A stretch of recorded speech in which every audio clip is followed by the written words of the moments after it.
But again, moving forward, anything else? Because we're almost like half an hour in. I'm trying to like kind of Gestapo our asses forward, so it's not just us sitting on a topic for too long. I'm like forcing us along. Just Jawohl. Check the attic. I'm sorry. He doesn't immediately regrets it. I'm so sorry.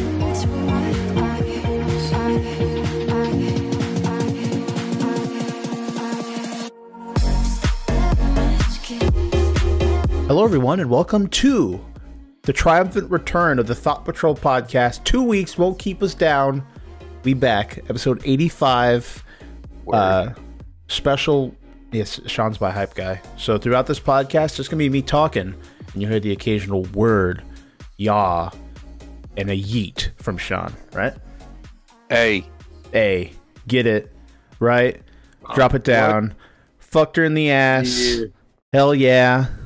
Got 2 bitches on my plate, in the skillet, cooking them up like egg dinner, eating their ass like breakfasts. Yeah, exactly. Mixtape coming next week. How y'all doing?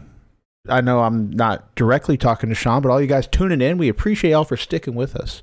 Had some scheduling conflicts, but we're back. We love y'all to bits. I streamed today. And almost everyone showed up. I was so ecstatic. It was a great stream, literally just grinding Final Fantasy, which is why I expected no one to show up, but everyone was there. It was fun. I'm a little sad I missed it. I didn't know. Watching YouTube. I found a way to get us to watch YouTube videos. And while we stream, so people post links or watch YouTube. Bada boom, bada bang. It was very last minute. I was expecting to be out. Because we had to go pick up a grill today, and we had to basically take the whole thing apart, paint the fucker, and put it back together. And so there's a lot of like sanding down shit, putting primer on shit, letting it sit, coming back, spray painting it. And my dad, we were like halfway through, we had taken it apart, and we had started to prime everything. And he's like, I'm tired, I'm done, go upstairs. I'm like, okay. So I expected it to be my dad showing his age. I expected it to be a full-blown all-day kind of affair, and it was not. So I hopped on Discord. I'm like, stream today? And like, okay, let's do it. So that's how it ended up happening. And yeah, grinding my mechanist, I don't know what they're called. Machinist, I think is what it is. Grinding them out. Mechanist. I love that class to death. I had some gripes about it early because it was kind of slow if you couldn't get your procs on your combo. Because the way it works is you have a 3-set combo. It starts with 1. If you shoot it, you get a 50% chance to proc into the second part of your combo if you do not use any ammo for whatever reason. You have 2 ways of reloading. You have a quick reload and a full reload. The quick being on a 15-second, full being on a 30-second timer. So there is a possibility for you to be without ammo for a small amount of time. And I was just having an issue because it was just so slow, because I wasn't getting, if you're not getting that 50% chance proc, it just feels like shit. It's just not fun. But when you hit level 64, the heat of your barrel comes into play. So if you're past a certain number, you speed up. So your stuff is faster, and on top of that, your abilities upgrade at 64, and your combo is different. It's larger, more flashy, it looks cooler, and that instantly solved all my gripes with the class, and I love it to death now. That's what I'm leveling, trying to get it to 70. Also, it's killing 2 birds with 1 stone, getting poetics for my Dark Knight weapon, which on stream, I shit you not, we are 5 points off of getting it to 240. I am like this close. I need 750 poetics to get it, and I did all my shit for today. So I have to wait till tomorrow, and I was very sad that we came this close to getting it to a different stage and it's not there yet. So that kind of saddened me. If you want to check out my depression live on stream, there is VODs. You go to twitch.tv/ThoughtPatrol. Go to videos. Check out the most recent one where I cry miserably. Thank you, Sean. I appreciate it. The hype man coming back in. But I'm glad y'all crying miserably, y'all. Yeah, I'm glad you all tune in. Appreciate all the support on the streams, all the support on the channel, all the support in Discord. It means a lot to us. It really does. It helps doing this every week, knowing that someone is listening out there. I say this almost every other week, but we do appreciate you guys. And we touch ourselves in that special place over you guys. I want you to know you were there in our thoughts. It really doesn't take much. And Ariana Grande. I'm not going to lie, it doesn't take much for me to touch myself in the special place, but I do it extra specially thinking about our audience. So extra special. I might light a candle or two. Actually, I have some candles right here. I got my lighting a candle. Got my Tuscan orange, and I got my mango peach salsa. And what I'm gonna do, ASMR. We're gonna go ahead and light my. Gonna light my my mango peach salsa. I think that's what it was called. I don't remember, but I can't see the label from here. My candle. We're gonna set that down. There we go. And now it's going to smell good in here, but you guys can't smell it. Fuck you. Smell-o-vision hasn't been invented yet. So auditory smelling. Smell. Oh, yeah. Smell-o-hearing. Yeah, exactly. We haven't quite gotten to the video conferencing quite yet. No. It'd be pretty dope. It'd be pretty dope. Yeah, we need more. We need better equipment before we get that going. But it would be possible through Discord. Not going to lie. We just need to get a workstation for Sean. So we could actually do that. I have a garbage webcam on this 50-year-old laptop that I got working. Nice. You turn it on. I see like 3 pixels, and 2 of them are your skin. You turn it on. It looks like fucking Mario. Oh my god. What was I gonna say? I lost track. I looked at my candle, and I just immediately was filled with joy. Immediately fell in love. Okay. So I'm glad you all can join us. Tune in, Sean. I haven't talked to you in a hot second. How have you been? How's your week been? I know you've been watching some things. I have. Ingesting some media here and there. What you think? Let me know how it's been.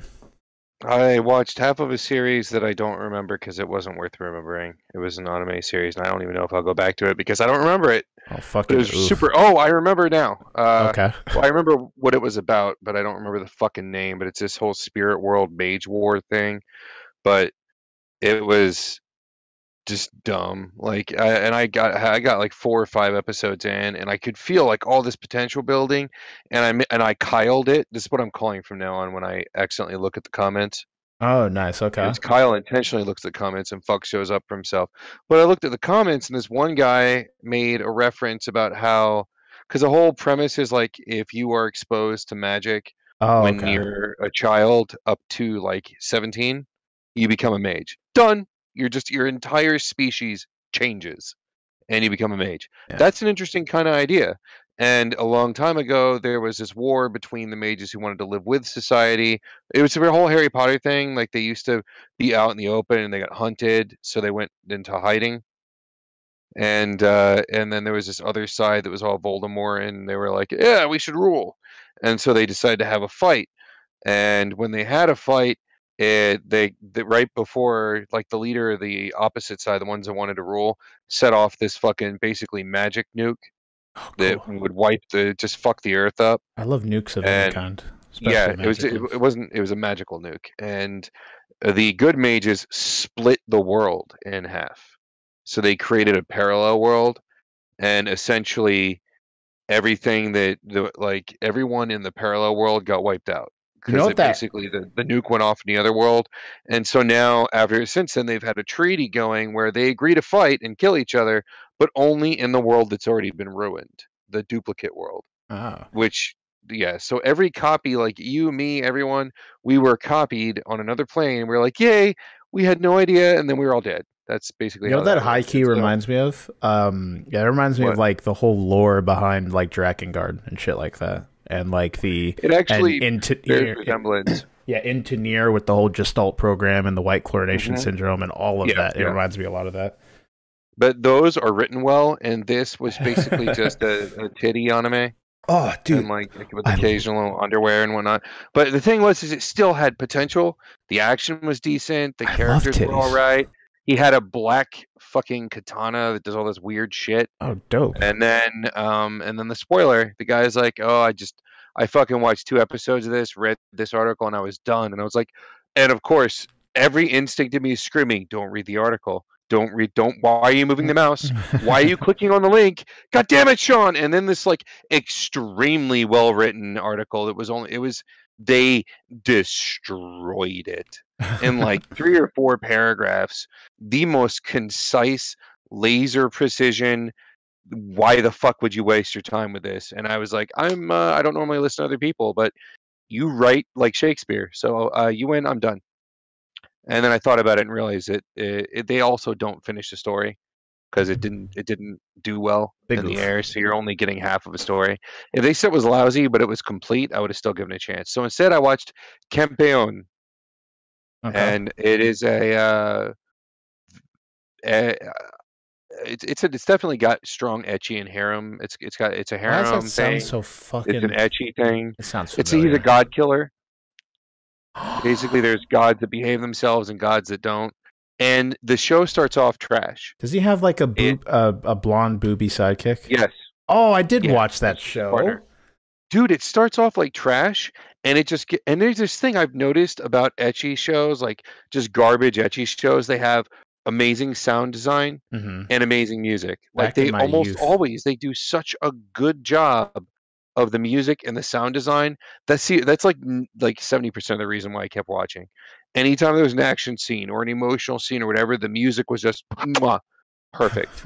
You would have loved it. What, like a fresh calzone? Wow. Yeah, like a bene vida. But the thing is as it went along, it just got better and better and better, and all of a sudden I found myself in the middle of the show that I should have thought was garbage. No, they don't. I should have thought was trash, even with the trashy elements, some of which belong and some of which were too much.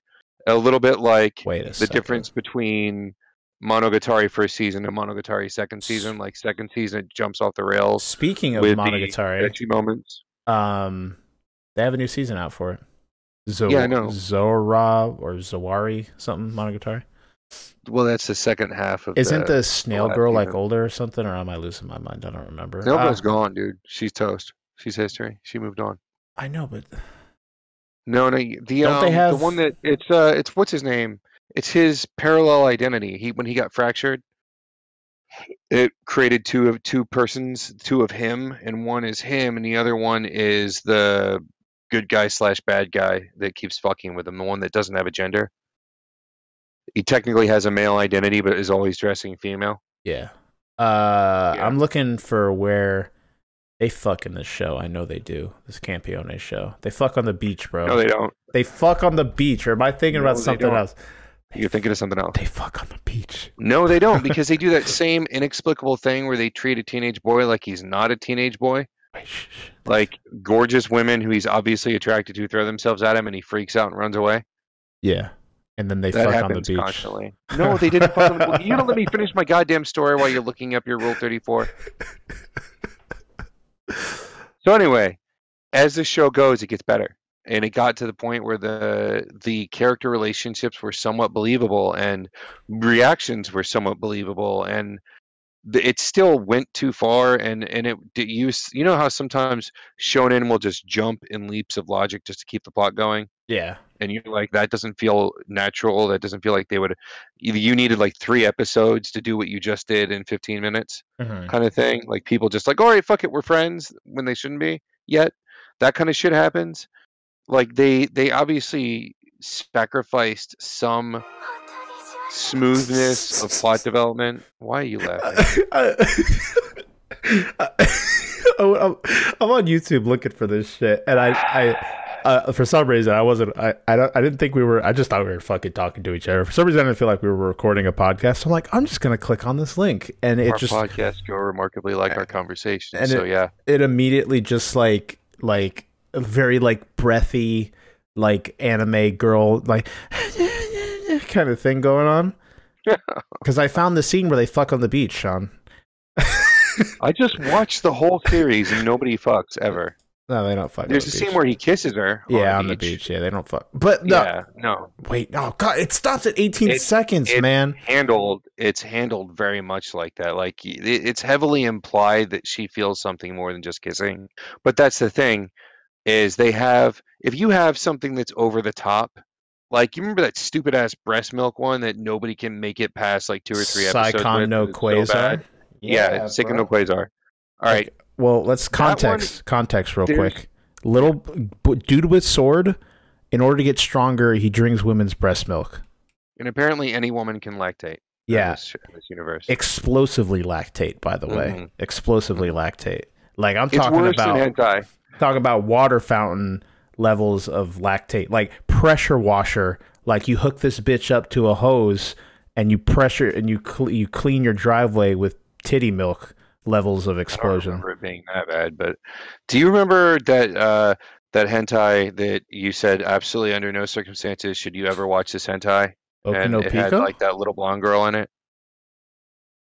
I think Boku no Pico is actually ecchi. I don't think it's hardcore hentai, but there was one with like some like teenage girls or something, and you said it was absolutely the creepiest thing ever, and don't watch it. And of course, if you tell me not to do something, I have to go find out why you told me not to do something. You sure this wasn't And then I Anthony? was, huh? It was like Just- Chica or something. Chica. It doesn't matter. It doesn't matter. The point is this was worse than that. Seikon no Quasar was worse than that. It's the worst anime I've ever seen, Chica. hands down. Like I'll never recover. It was just that level of trash. I'm drawing at a loss. But yeah, It doesn't matter. Quasar was It was trash. about a bunch of like this guy's daughters, and he fucks them Huh. or something. Sounds very Japanesey. Yeah. Well, I mean, I'm sure there's. They plenty love of they love the Americans that are tattoo. that shit, too. Yeah.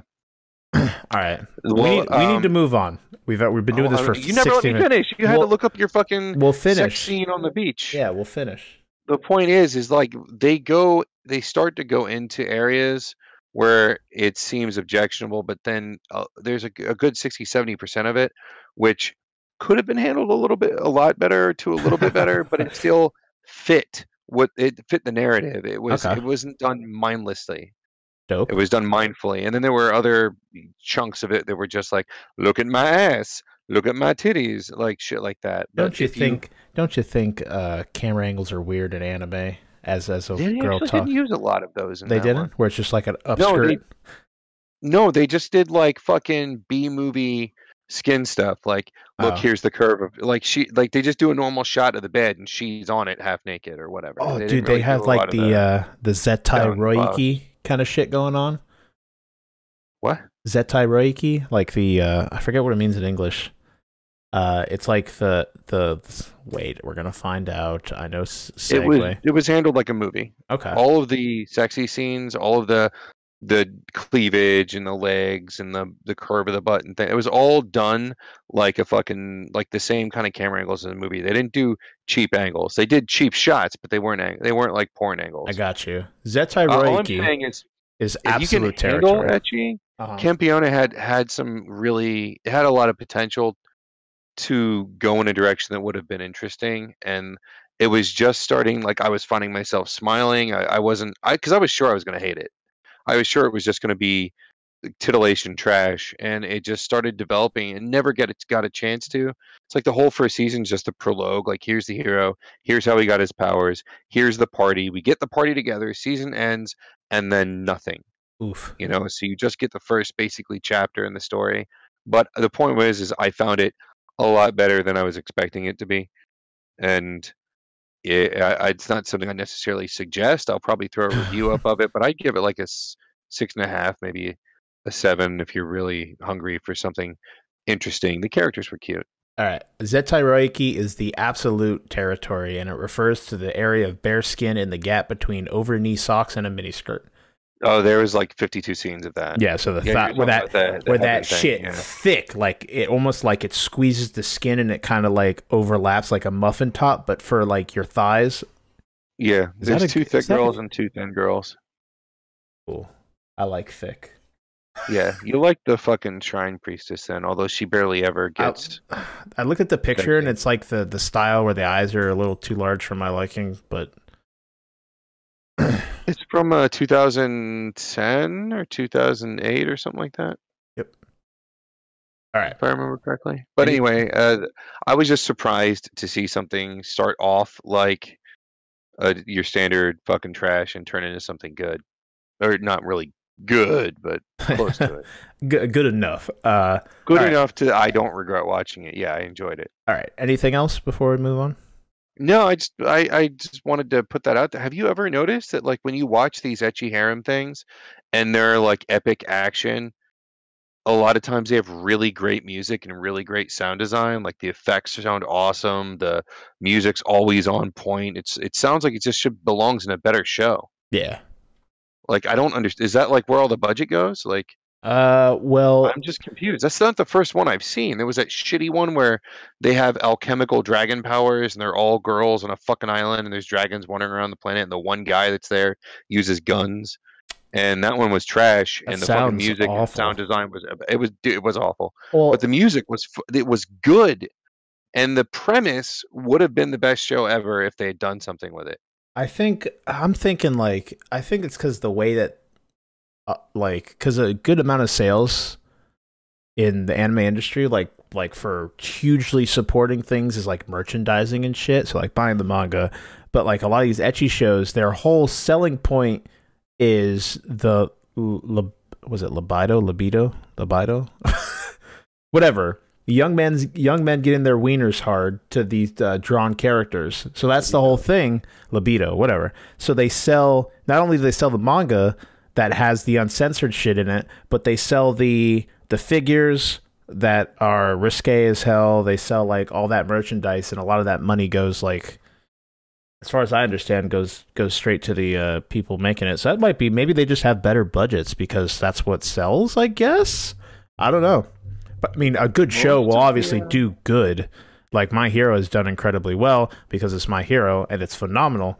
So those will always still trump. But when shows with the a lot of the mediocrity that anime provides as well in between the really good and the really bad, sometimes the booby stuff sells better because that's the target audience. Well, most ecchi doesn't go the route of High School DxD. There's a few of them that ride that line, you know, and this one had a few scenes that were really fucking close.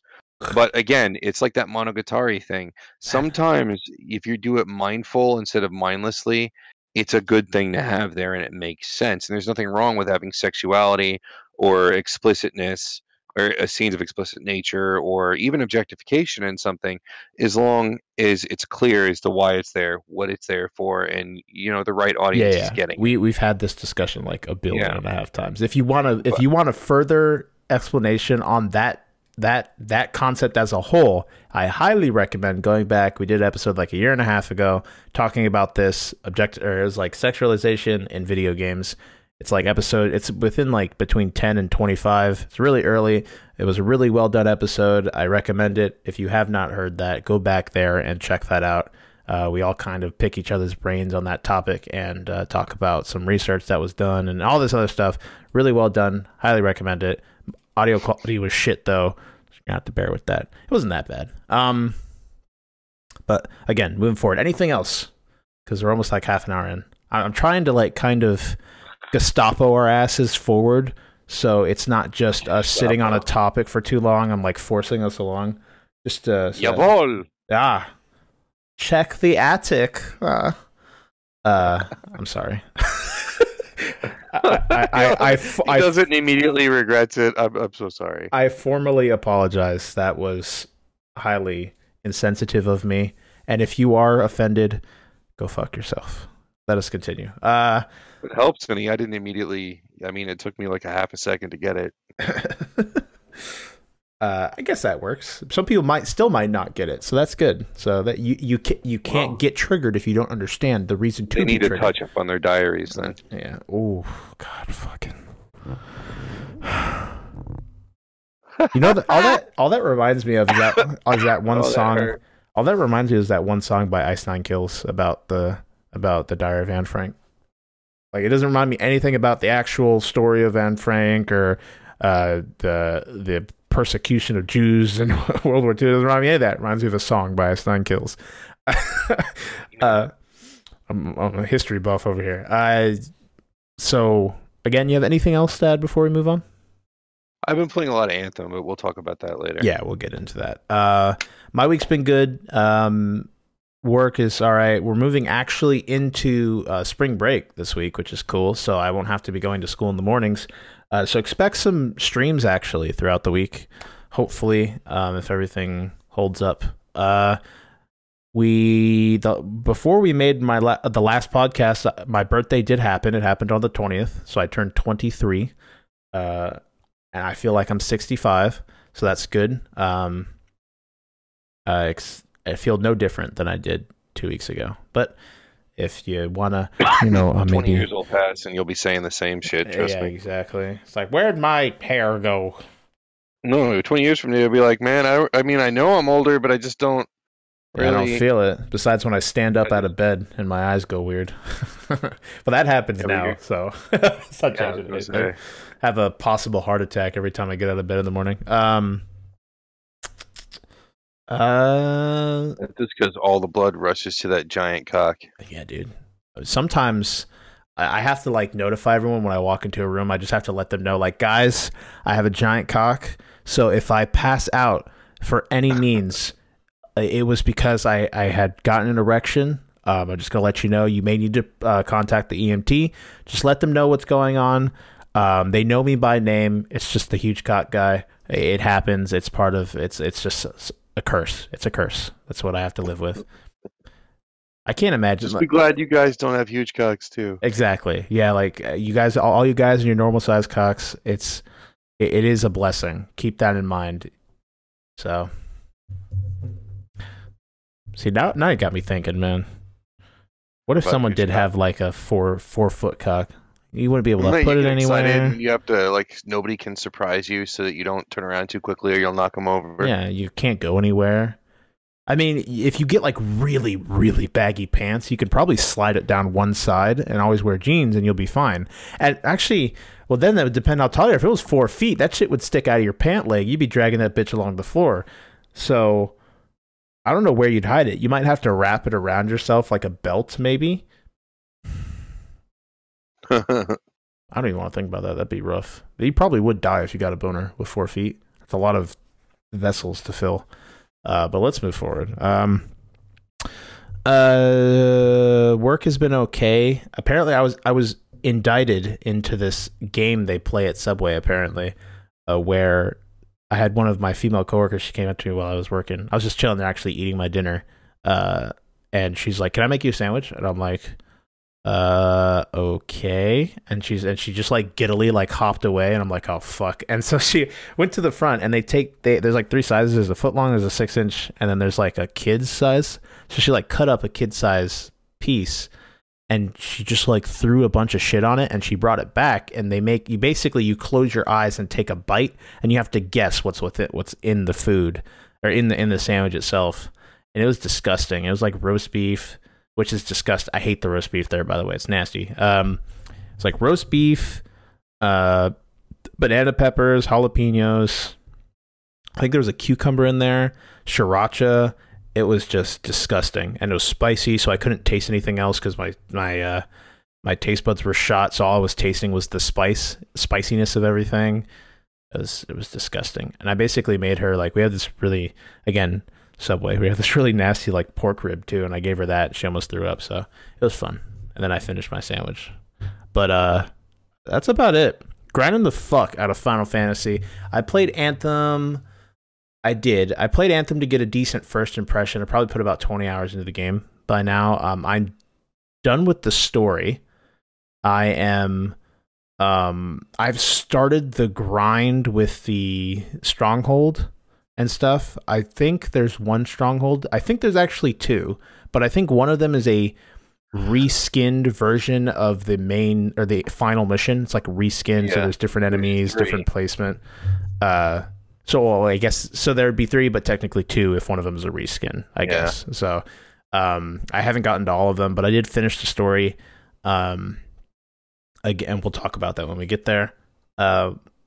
Mildly disappointed, but again, we'll talk about that when we get there.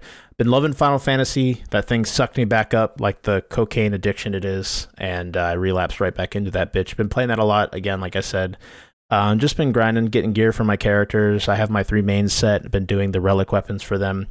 I learned a little bit more about Eureka, Sean, and I am so fucking excited to actually delve into that. It's like basically, it's like Palace of the Dead or Heaven on High, except instead of it being a randomly generated dungeon, it is a big 152 player instance. So like this huge open area that everyone just jumps into, and they have fates that appear in quests that you do that are unique to Eureka, and you have your own level in Eureka. You could also make your own gear and your own weapons, and the relic weapons are for Stormblood exist within Eureka. And in the most recent patch of the game, they introduced a 52-man dungeon that you can do within Eureka. It's the final, basically like the ending to the Eureka storyline.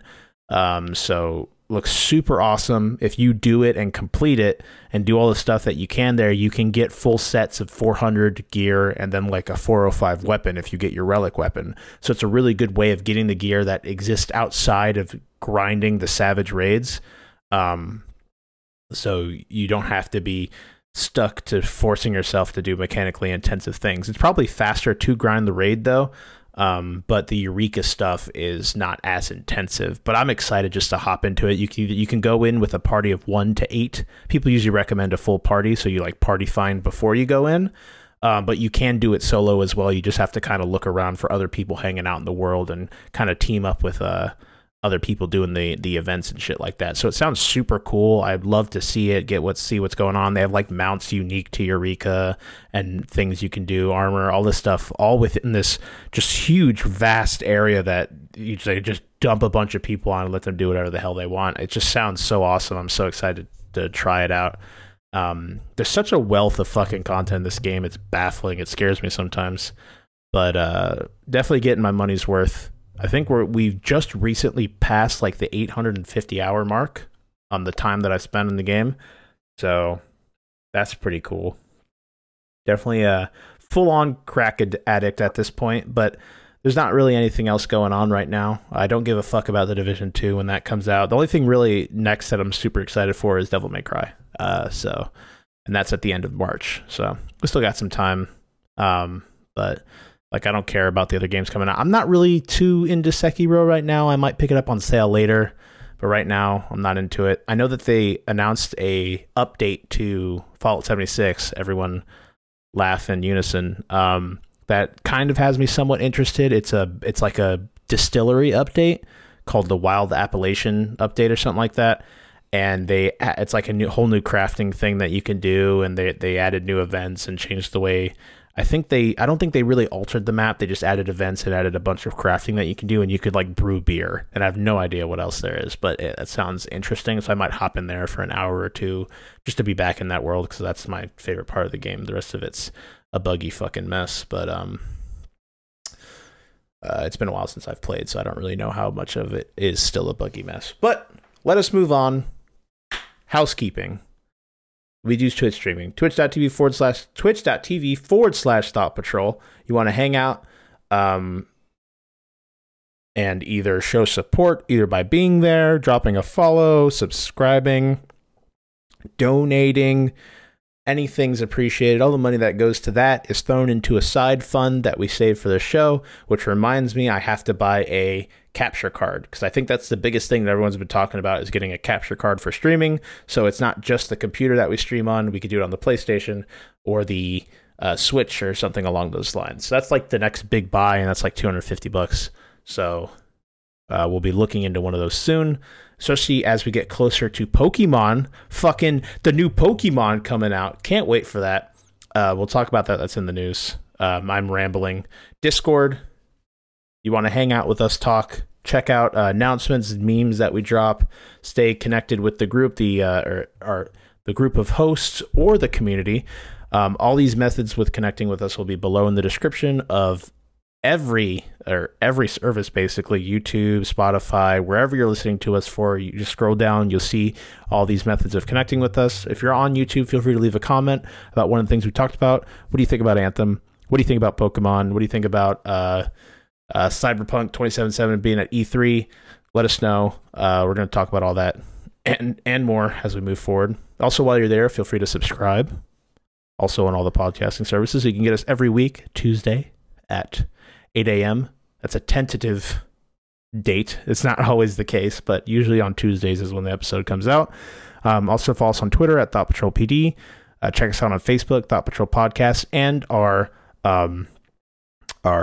sister page, The Streaming Geek, where Sean puts up a lot of the reviews of the stuff that he watches, and then maybe eventually I might do reviews too. We will see. Time is not the greatest ally here sometimes, because I'll have days where I won't even get to play games because of school and work, but maybe in the future we'll see what happens. But I'm also afraid I'm not a very good writer. I'm really not a good writer. That's one thing college has shown me, is that I suck dick at writing or forming like something that's coherent on paper. I've learned that from the multitude of papers I've had to write throughout the years. I'm not a good writer either, but I still do it. I don't consider myself a good writer. It was one of my strongest suits in school, but I think you'll be fine. I haven't been able to do anything for a few weeks now, so it's falling a little stale, which is unfortunate because you really don't want to do that, but I've had so many technical problems. Yeah, I feel it. Not much else you can really do about it though, so. No, it's just going to have to be on pause for a moment. Yeah. Normally I do one a week or one every 2 weeks minimum, sometimes more. I'll throw one up for Campeon because I'm interested in kind of talking about that, because it does pose this weird kind of conundrum for me, like when something's both bad and actually good. But the thing about the things like that is there are other things out there that have that same level of good, but they just don't have the bad. So is it worth the time? That is an interesting thing you propose, but that we will talk about that a little bit when we get into our main topic, as we talk about Anthem and all that shit. We'll get there. Trust us. Stick around. An interesting discussion coming up. But let's move forward. We got our mailbag. If you want to send us a mailbag question, there's a few ways you could do that. Discord, email, Twitter, Facebook, all those methods you could message us.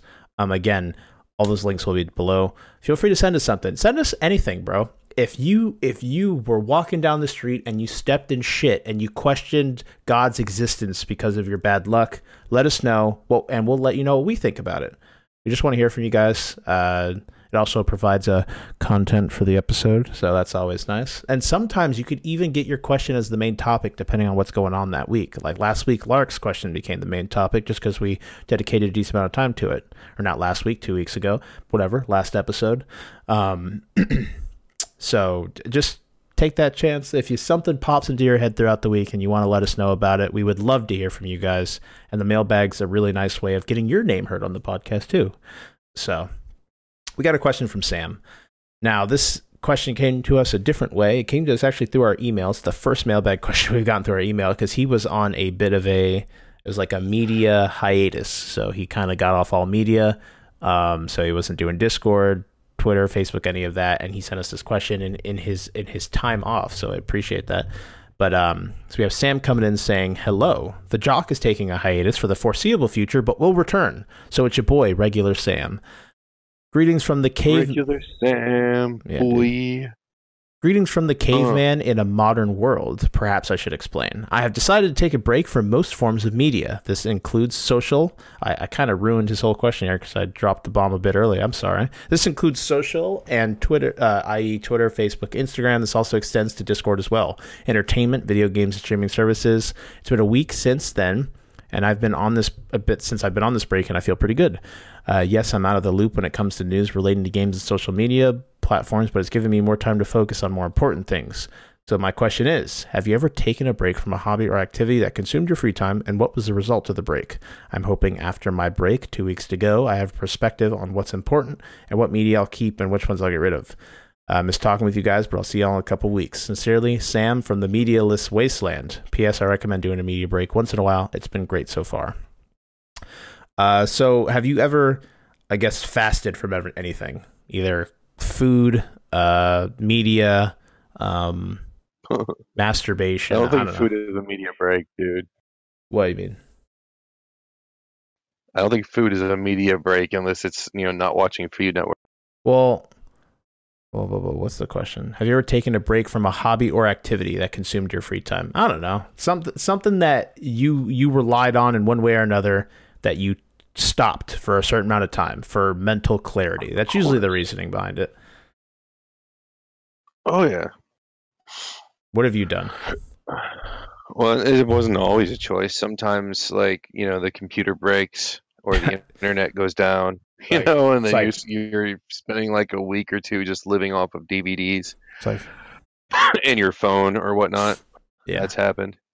I last thing I intentionally took a break from when I came back, I wasn't Guildmaster anymore, so that was one thing. Fucking Final Fantasy.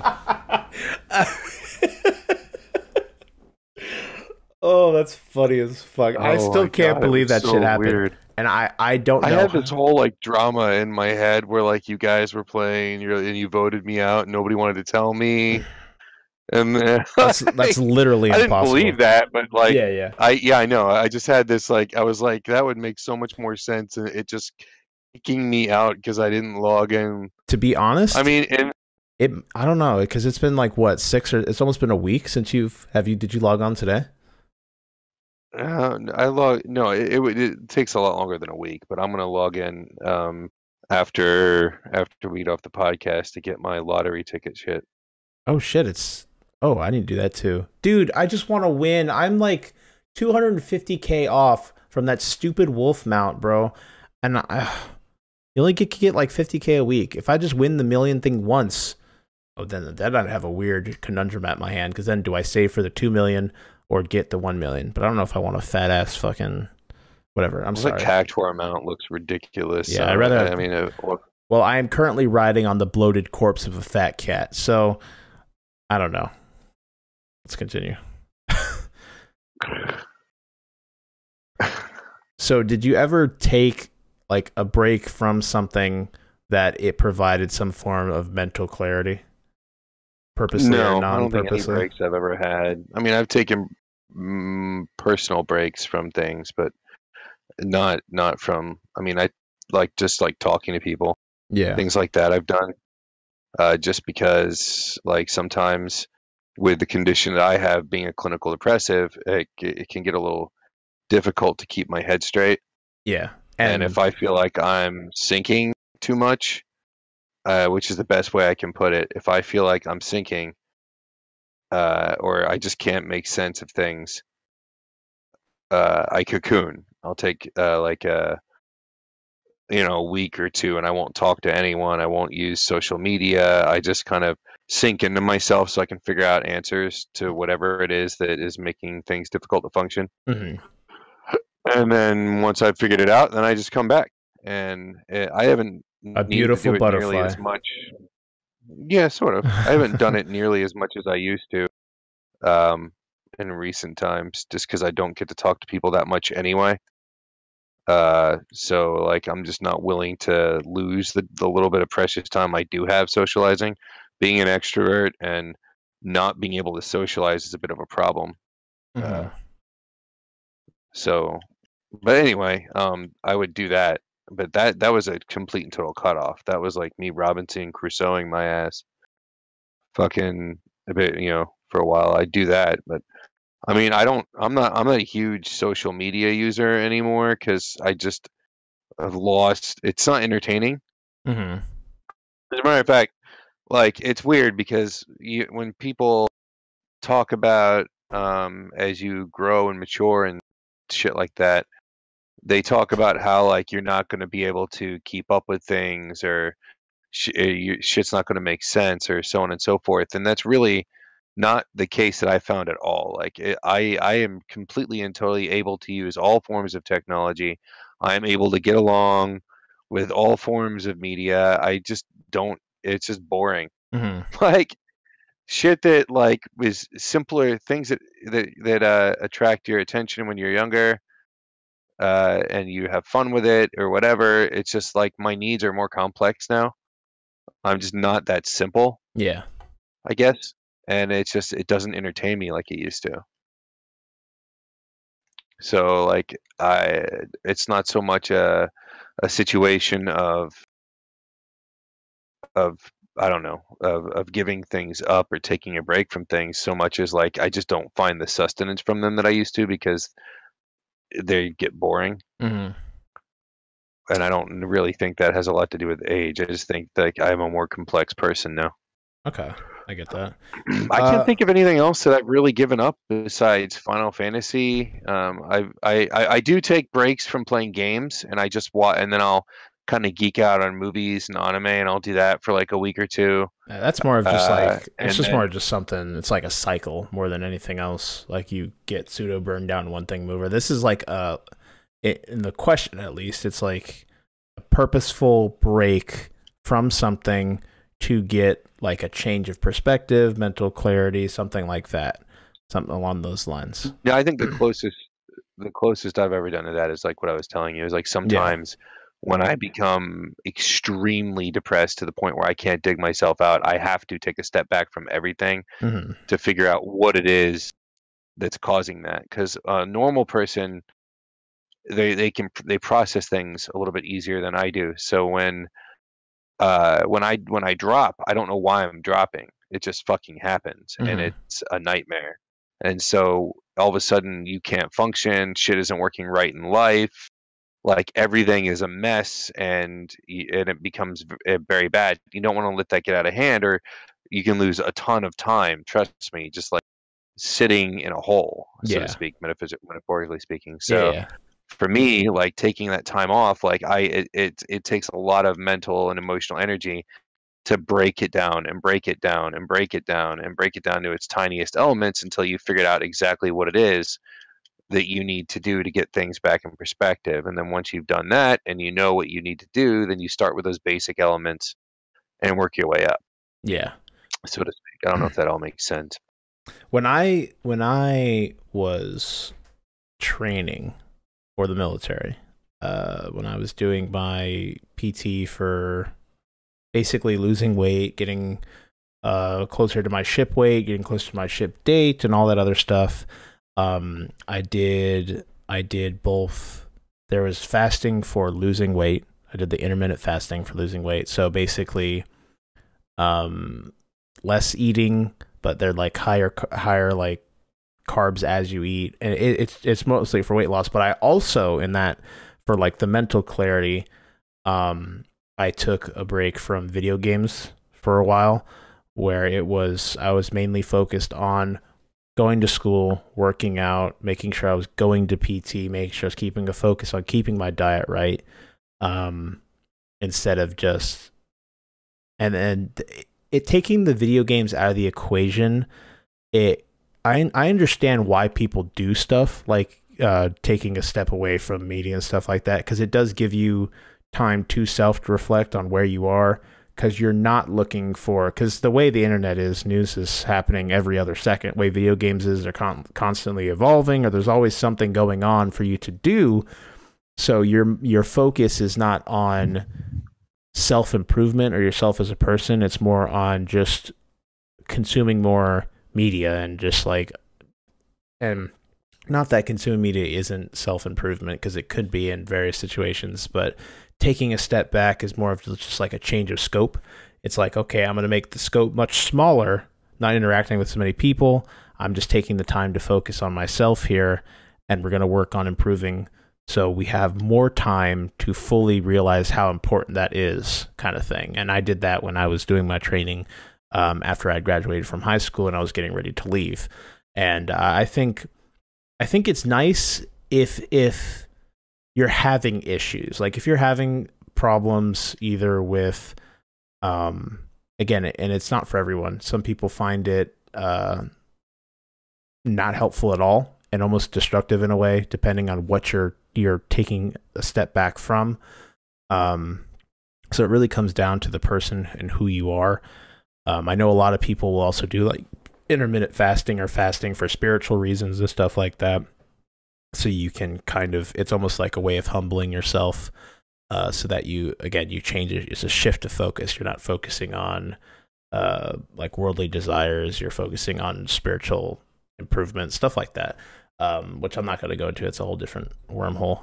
But I think that it's a good thing to do if it's something that you can benefit from as a person. As long as you're actively changing the scope and you're not just suffering in your break from whatever you're doing and just wallowing in that suffering, and you're actually taking the time to change that perspective and have a shift towards self-improvement, or working on mental blocks that you may have or things like that, it can be very helpful, and it can leave a positive result as long as you have that mindset going into it. Some people will do it just because it's a fad, end up not liking it, hating it, never do it again, just because the whole time they went in not under the proper focus as to what they were going, or what they were trying to accomplish with it. So I applaud you, Sam. I hope you come out of this at least understanding a little bit that you don't have to be a better person coming out of this. You're not going to be going to rescue kittens out of trees or cure cancer or shit like that. It's a lot of the time it's just again, understanding that, hey, we're all people, we all have our own mental issues, and we're all trying to get a little bit better each day. So I know Sam is now back because this question is old. So again, we appreciate the question, Sam. And again, typical example, we'll answer anything on this fucking show. Not that that was a bad question, but you get what I'm saying. Let's move forward. We got our box office tops.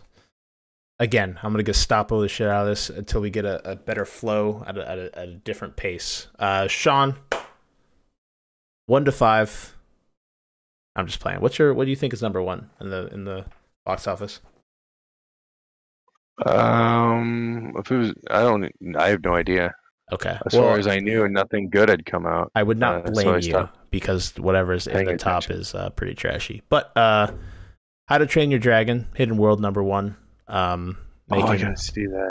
I watched the first one, and I didn't watch any of the other movies. They're really good. Made $30 million this weekend, sitting at a total of $97 million in its second week with a budget of $129 million. Number 2, we got Tyler Perry's A Madea Family Funeral, pulling $27 million in its first week. Number 3, we have the last Madea movie, I think. Is it? Interesting. Yeah, he's retiring the character, so I think he was killing her or something, or he's doing something. But the character's being retired, so I think this is the last. Oh man, this is more impactful than the Avengers closing down and stuff like that, man. Pretty crazy. I don't think that Madea is all that special, but it was never really a movie for me anyway. I don't think I've seen a single one of them. But I don't see anything wrong with it. I mean, they're funny-ish. They're just not my cup of tea. But it is kind of a passing of the guard kind of. Well, I mean, that's fairly momentous because, in all honesty, there's not a lot of AAA or big budget, or there's not a lot of Afrocentric big budget movies out there. Theatrical movies that come out. So the Madea movies have held a very special place in the hearts of millions of Americans. So it's kind of a big thing that it's passed. Yeah. Well, I mean, some people think that it's not a good kind of comedy, and then other people think that it is. Depends on if you're in the Spike Lee camp or the anybody who likes Madea camp. I'm not going to get into that. That's a conversation I don't think anybody cares about. Talk about the lore of Madea. All right. No, it's just it's how that Tyler Perry handles Afrocentric humor versus how somebody who's more strictly, I don't really know the most polite way I can put Spike Lee out there, except for to say that he's fairly militant with his feelings on certain subjects, and Tyler Perry just isn't. He's much more easygoing, so he doesn't really do some of the same kind of. He doesn't handle things the same way. Doesn't matter. It's boring. We're not going to go into that. Number 3. But it is kind of a momentous thing that the character is being retired. That's my only point. Yeah. Number 3, we have Alita Battle Angel, pulling in $7 million for the weekend, sitting at total of $72 billion in the States. Let's see what it is worldwide. Worldwide, $350 million. So it did make its money back. Hell yeah. It did well in Japan and China. Thank God foreign. Everyone over here is retarded. No, I'm just playing. I see where people's gripes come with the film, but I think it's also something that, again, it is a adaptation. So there's some things it's the best live action adaptation I've seen. I would agree 100%. We haven't had a lot of good luck with live action adaptations, but I would say that this is one of the better ones, and it does a very good job of capturing at least the feel I don't know about story wise because I didn't see the originals, or I didn't know much about the originals. But from what I saw, from like Motorball to the other stuff, like the feel of the world, it does a good job capturing that. Like stuff like my goodness, and like the way that the story does move forward. Besides the awful romance, it does a good job capturing the feel. I like how brutal this movie was too for a PG-13. James Cameron is kind of a old geek, so I mean, a 60-year-old geek and a 20-year-old geek is basically the same thing. To be honest, I mean, they both are I mean, I really don't. That's one thing that just doesn't change with age, is geekiness, and I can prove it to you by introducing you to. I could find somebody who's really into Star Trek, the original series, and you can listen to them talk about it, and then you'll realize, wow, this is boring, and also, wow, this sounds just like us going on and about anime Boku no Hero. So yeah. All right, real quick, let me finish this because we never did talk about Alita Battle Angel, so we can do that this episode just to get that out of the way. Even though I know it's we didn't. No, we didn't. Did we? I don't remember. Oh, I must have just been. Oh, I get our conversations blurred with our podcast episodes. Conversations, yeah. I don't think, because the last episode, it's 3 weeks old. The last episode was on the 12th of February, I think. So we're in its third week. I don't think that we had a chance to talk about it. I'm not too sure. Oh, we can do it again. Fuck it, whatever. We'll do quick ones. How about that? Number 4, we have Lego Movie 2, second part, pulling $6 million for the weekend. I kind of want to see too. And 5, we have The Green Book, pulling $4 million. Again, with the Oscars just recently going on, a lot of the winners are hopping back into theaters. Cool thing, Spider-Man, Spider-Verse, pulled about $2 million for the weekend. So people went to go see it, give it some more money. Please just throw more love at that film because I love it to death. It's actually coming out on DVD soon. So I'm excited to purchase that Blu-ray. I've never said that before in my life. The same thing goes for the My Hero movie when that comes out, because that's March as well. I think it's the 15th that the My Hero movie comes to Blu-ray. We gotta watch that together. Yeah, I don't know how the fuck we'll do that. I'll stick my camera up to the TV as I watch the Blu-ray. No, I'm just gonna buy it too. I'm gonna rent it. Okay, so that's the movies. That's what's going on. And that's box office tops. So real quick, a super quick review corner. Alita Battle Angel. Sean, in about a paragraph or so, compared to what you've heard about the film, what do you think about Alita Battle Angel? I think that Cameron did the best job. I already said it. He did the best job I've seen with making live action anime into a live action. And I think by watching it, you can see what it is that every geek always says anytime somebody talks about making a property, and that is make sure a fan does it. He read the book in the late 80s, early 90s. I think it was 93. He read the book, fell in love with it, decided he wanted to make a movie. And anime can make very good movies. And of course, it's an adaptation, so everything isn't going to necessarily stay pure. That doesn't mean it has to change, but oftentimes it will, just because of how the story is consumed is different. And I think that he did a fairly decent job of not changing too much. I have some gripes where I think most of them are just because it was adapted so that an audience that isn't used to hard science fiction elements, he softened some of that up. Like, I mean, like Battle Angel's a pretty hard science fiction story. There's no magic, there's no whimsy. It's very gritty. And while he kept a lot of that, he definitely softened it up some so that somebody who maybe isn't used to those kinds of stories can watch it more like a comic book movie, which technically it is, but more like something that doesn't require that much mental or emotional involvement, you know? Like, he washed out some of the more complex themes. They're in there for people that want to look for them, but so he simplified it some, which I wasn't a huge fan of, which means it's not a very dense movie.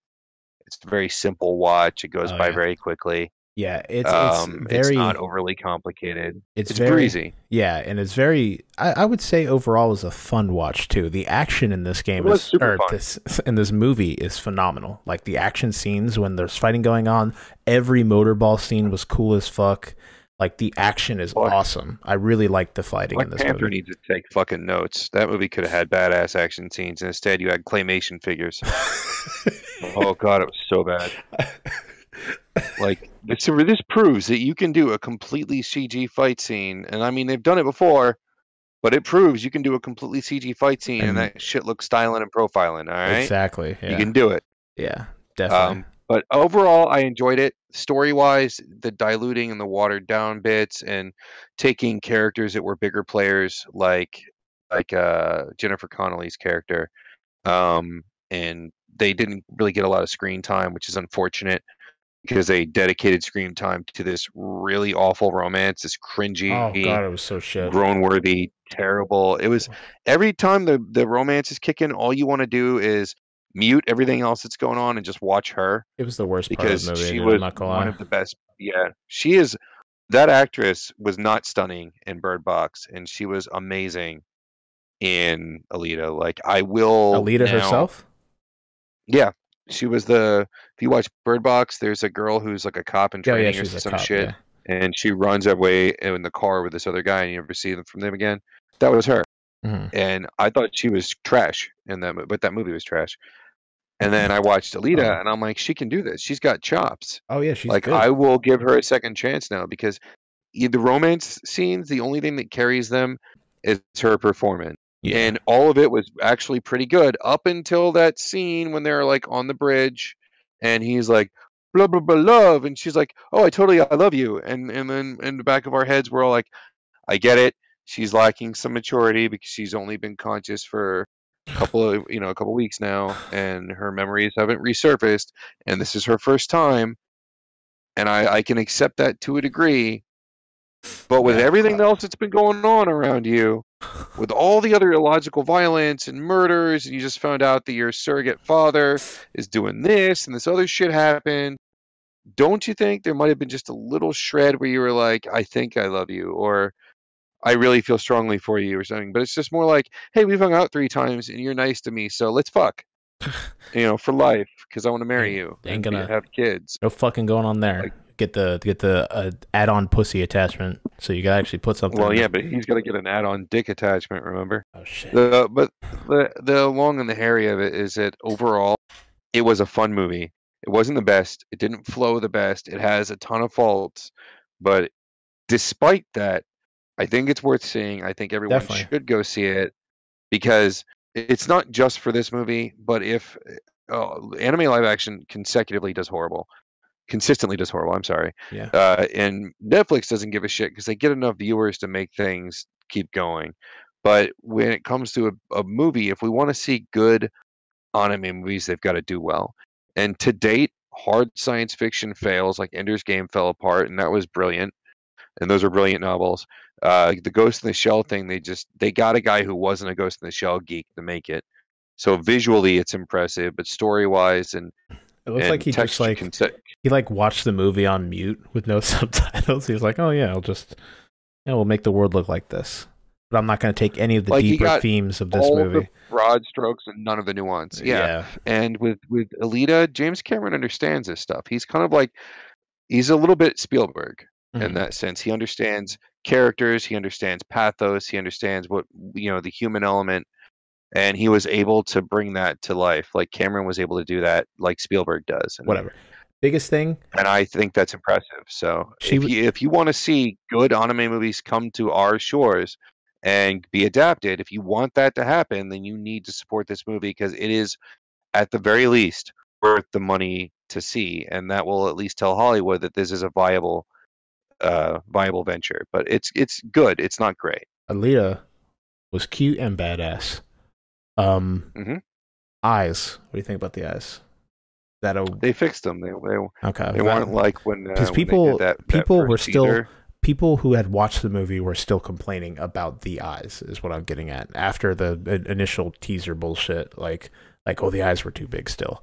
Well, those people they need to suck on lots of cocks is what they need to do. Another interesting thing is my father, who knew nothing about this film at all.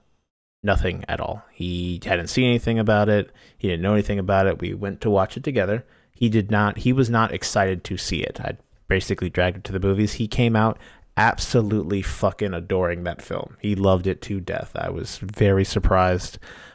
He's like, I will watch that again. So I'm excited when it does come out to DVD. We can watch it with the whole family because I overall enjoyed it enough to see it again as well, and especially some of the action. It was really fucking cool, especially that one scene in the underground. Not going to spoil anything, but when what happens to her and she's fighting while restricted, that was so fucking cool. And then their one F-bomb that they used, I thought was perfect. Like that, I was like, I wasn't expecting an F-bomb for whatever reason, because it was PG-13. I thought for sure it was going to be R-rated, because the original story is definitely an R-rated story. I was not expecting. To be honest, they got a lot away with just the fact that, because in the original, the androids had red blood, but now they got blue. So they got away with a lot. There's a lot of fucking violent shit, like decapitations, get people getting cut in half. It's pretty violent, but they get away with it because they're all robots. So, well, they're not. They're cyborgs. They're not robots. They're human, but they don't look human. Yeah, they don't bleed red blood. There's not guts flowing around on the screen. No, but they're still. There were a lot of things. They're like RoboCop. They have organs. There were a lot of things to the movie that were definitely like R-rated, but they got away with, which I thought was pretty cool. Yeah, I think it's just because fucking Cameron has his way with the Motion Picture Ratings Association. Like, he consistently gets away with shit with them. I'll take it though.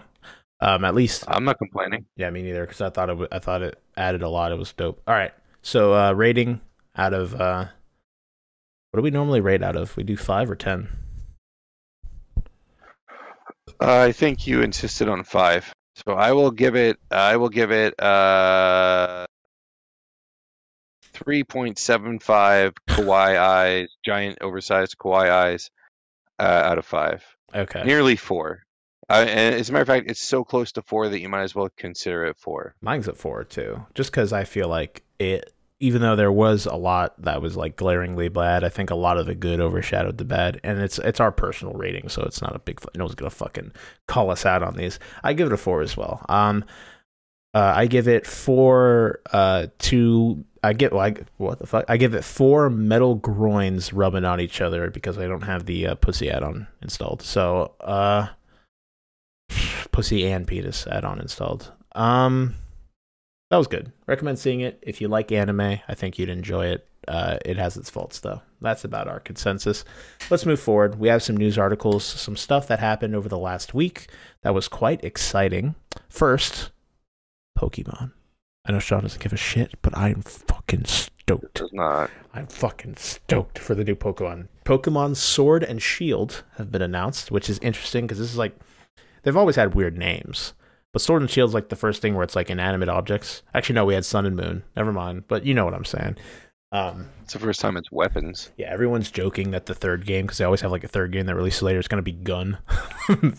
I've also seen a lot of really cool pictures, Sean, where it's Pokemon Sword / Pokemon Shield, and the sword is like Raftalia's, and the shield is Naofumi's shield from Rising of the Shield Hero. I thought that was interesting.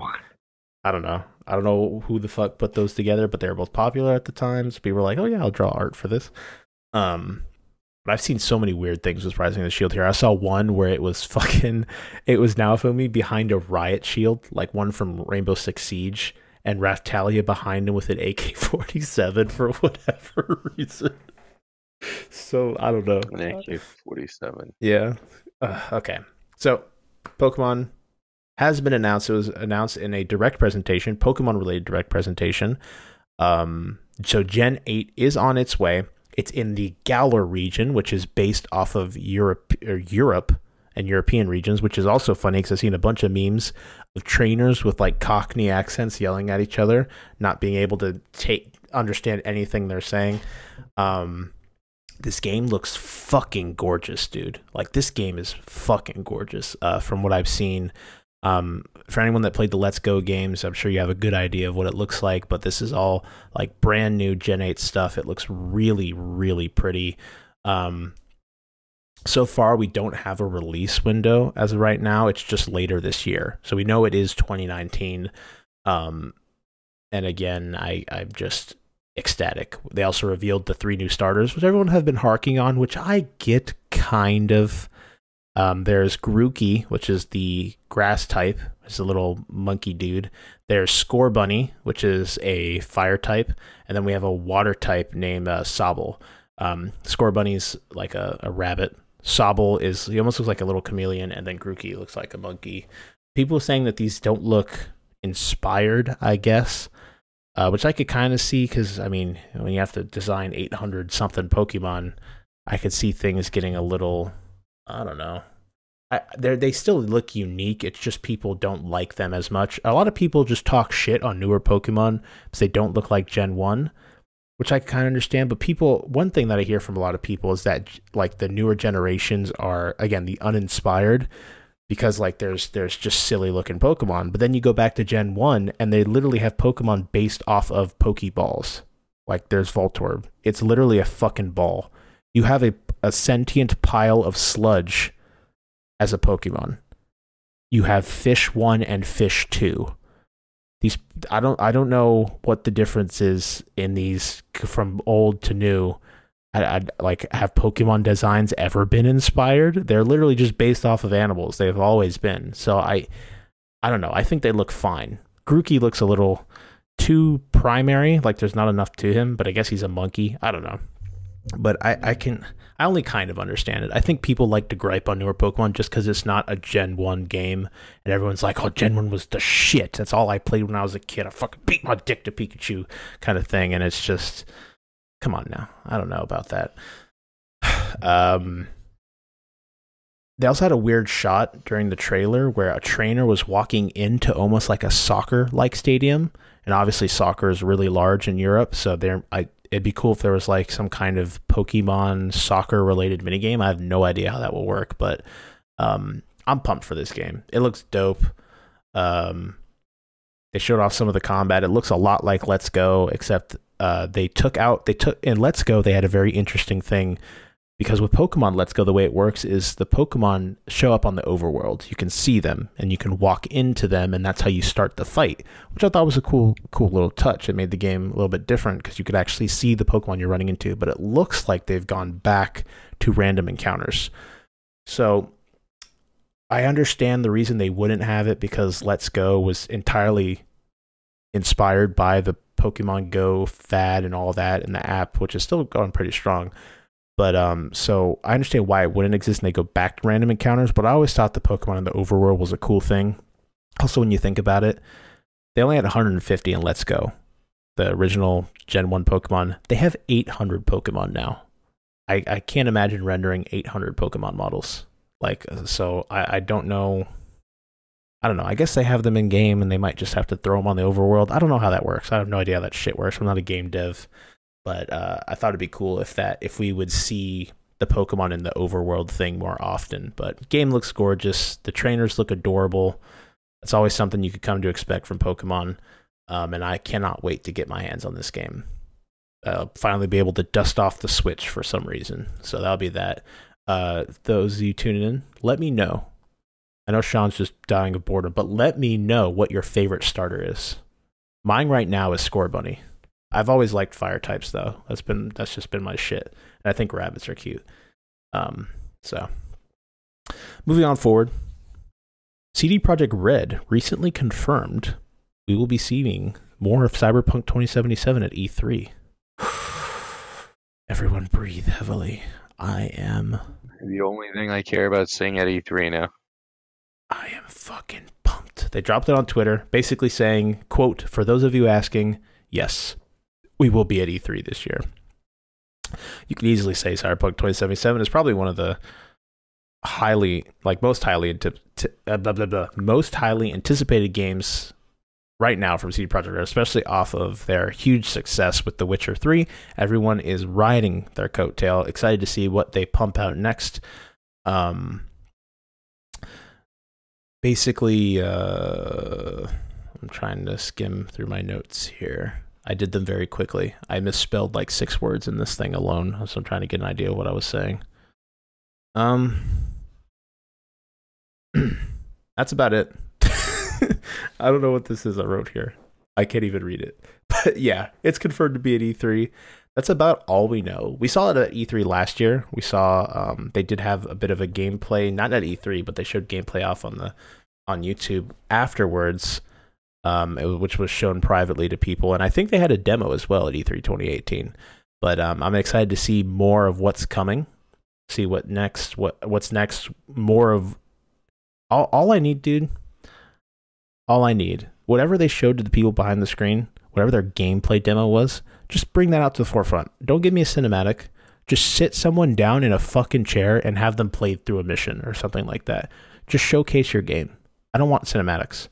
Sit someone down in a chair, sit a few people down in a chair, have them fake act to each other, whatever the fuck you want to do, and just have them play the game. Show off the things in the game, show off what you can and cannot do, maybe a little bit of the car. I just want to see more of this game.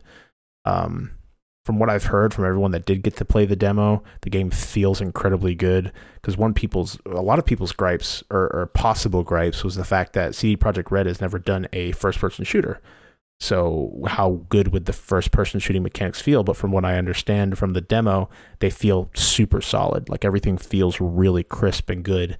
And that, again, it's just the more and more I hear about this game, the more excited I am to get just dropped into this cyberpunk, beautiful RPG universe and just explore and fuck my robot hookers and take my weird fake drugs that send me on these trips, and I could go back in time, and I don't know fucking know what they're going to do in this game, but I'm excited to see more. You have anything to add, Sean, about more cyberpunk this year? No, I'm just excited to have a cyberpunk game to play. Definitely. Cyberpunk is one of my most favorite genres, and it's just a very underserved category. I mean, there's a lot of like especially in the 90s, it kind of had a little bit of a rebirth, and you had a fair amount of them showing up on computer, but only a tiny handful on consoles. And this is going to be something where no matter where you play your games, you're going to get a chance to enjoy it. And that excites me because I think cyberpunk is one of those genres where it just doesn't get enough love.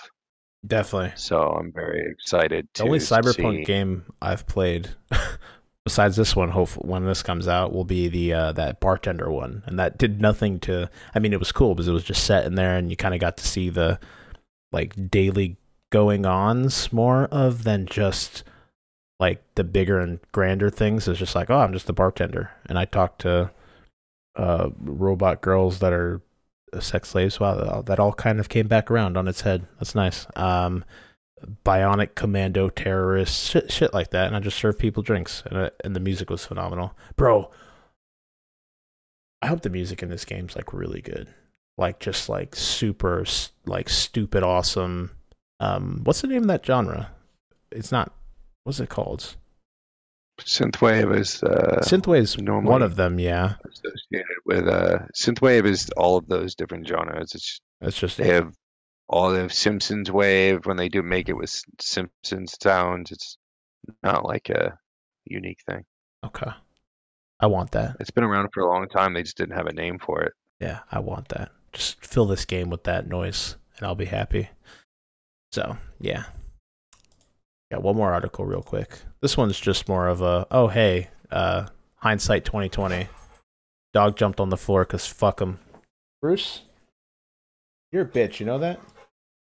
No one's got to hear that in a while. And he shakes himself. Sean, keep them busy. I'm about to fucking beat some ass. Oh, yeah. Boy. He's going to beat some ass. Yeah, no, I'm really not in the keeping him busy mood. All right, I'm back. You did a good enough job.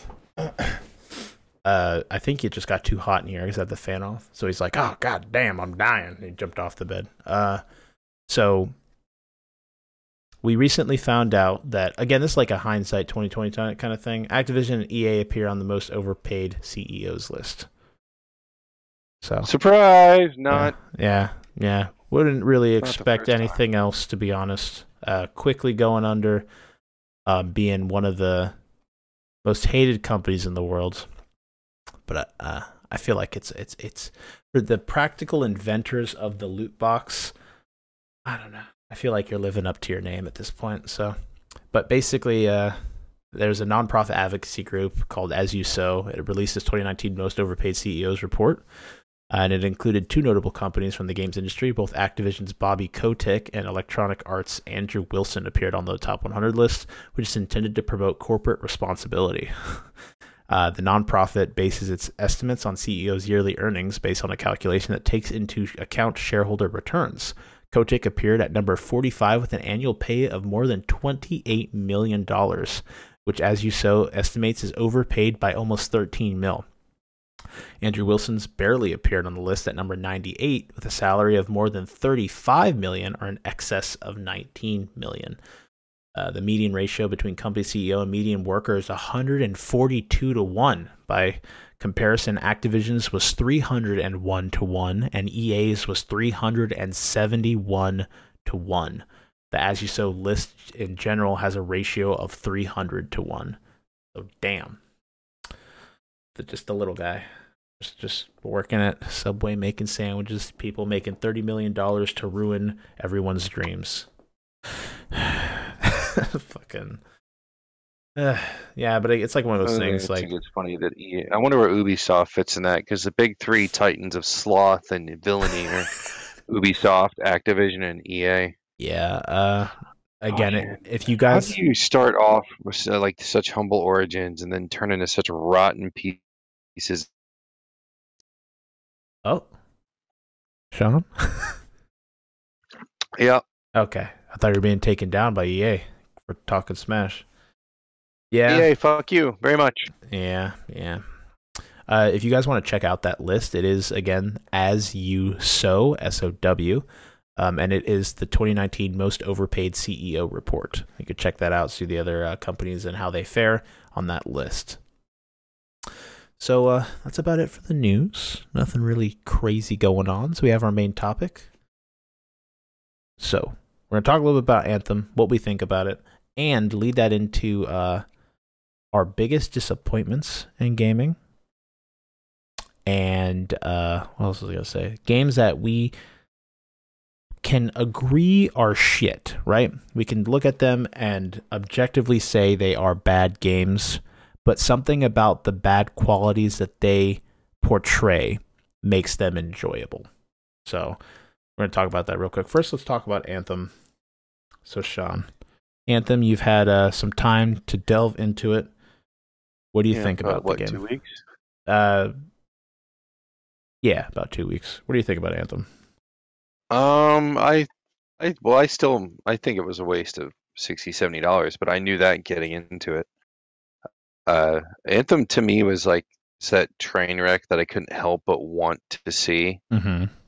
Like, it's just this confluence of perfectly horrible situations. You got a once great company that buckled to its knees and was purchased or partnered with a horrible company, knowing full well what they're getting into, and what has happened to every other studio that has done the same thing. So what happened was you had BioWare, a company formerly known to have integrity, who sold out because of the almighty dollar.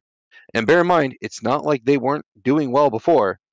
They just, we can make even more money now, and they went with EA. Giant, massive mistake, because EA does not publish your shit without having the ability to control your shit, just like Ubi, just like Activision. So it's not like they didn't know what they were getting into. They knew they were selling their soul to the devil. They knew exactly what path they were walking. So anybody who wants to champion the cause of BioWare can go suck a bag of rotten dicks, because it's just, that's not what happened. All right. They saw money. They went with money. All right. I don't even remember. Did they self-publish the Mass Effect and the Dragon Age games? I would assume so. Let's see. I thought EA did Dragon Age, but I don't remember. They might have done Inquisition. Let's see. Mass Effect is... Oh, when did the original, this happen? not the shitty one. Let's see. The first Mass Effect game was... Doesn't even say... They were under Microsoft Game Studios. Okay, so they got public. And Microsoft's known for taking a company that is successful and not put, it was weird because they didn't put massive amounts of pressure on Bungie. They kind of trusted Bungie to do their own thing. Now, Bungie had a not so perfect past. Okay. I think they would have they would have put more pressure, but it makes sense. BioWare was acquired by Electronic Arts. They were bought by Electronic Arts in 2007. Uh-huh. Yeah. So well, I don't know. Anyway, I know that EA is notorious for not only stifling studios but also ruining franchises, and it's not like we haven't experienced the same with fucking Activision and Bungie. So I was not even remotely surprised to see a once great studio link up with EA and immediately see their shit start going south. Now, BioWare has been slowly trending south for a long time. I don't remember when the third Mass Effect game came out, but I know that that decision they made at the end was just a poor decision. I get the storytelling point. I get them saying, "Hey, this is the story we wanted to tell. This is the ending we wanted to tell. This is what we felt was the right ending. We felt 2012. this was the way to go." Okay. And we're sticking with this. Like, I get that. All right. Mhm. I get you wanting to stick to your story, but I do not get you taking every ounce of player agency and stepping all over it in the end. Like, they just spent like the better part of 10 years loving the series, buying all three games, talking about it endlessly. Because dude, I never had an Xbox. All of my friends wouldn't shut the fuck up about Mass Effect and Dragon Age. Like, those were the two biggest things on Xbox. Like, if you wanted a role playing game and you didn't have access to the JRPGs like Sony, and of course the two that came out, Infinite, whatever, and then that other one that came out on Xbox were panned by Square because they tried to do two other ones and release them on Xbox and they were Mhm. garbage. In retrospect, now they've kind of built up a cult fan base, but what players on Xbox basically had was US role playing games, and Sony got the JRPGs. It's kind of how it divided up.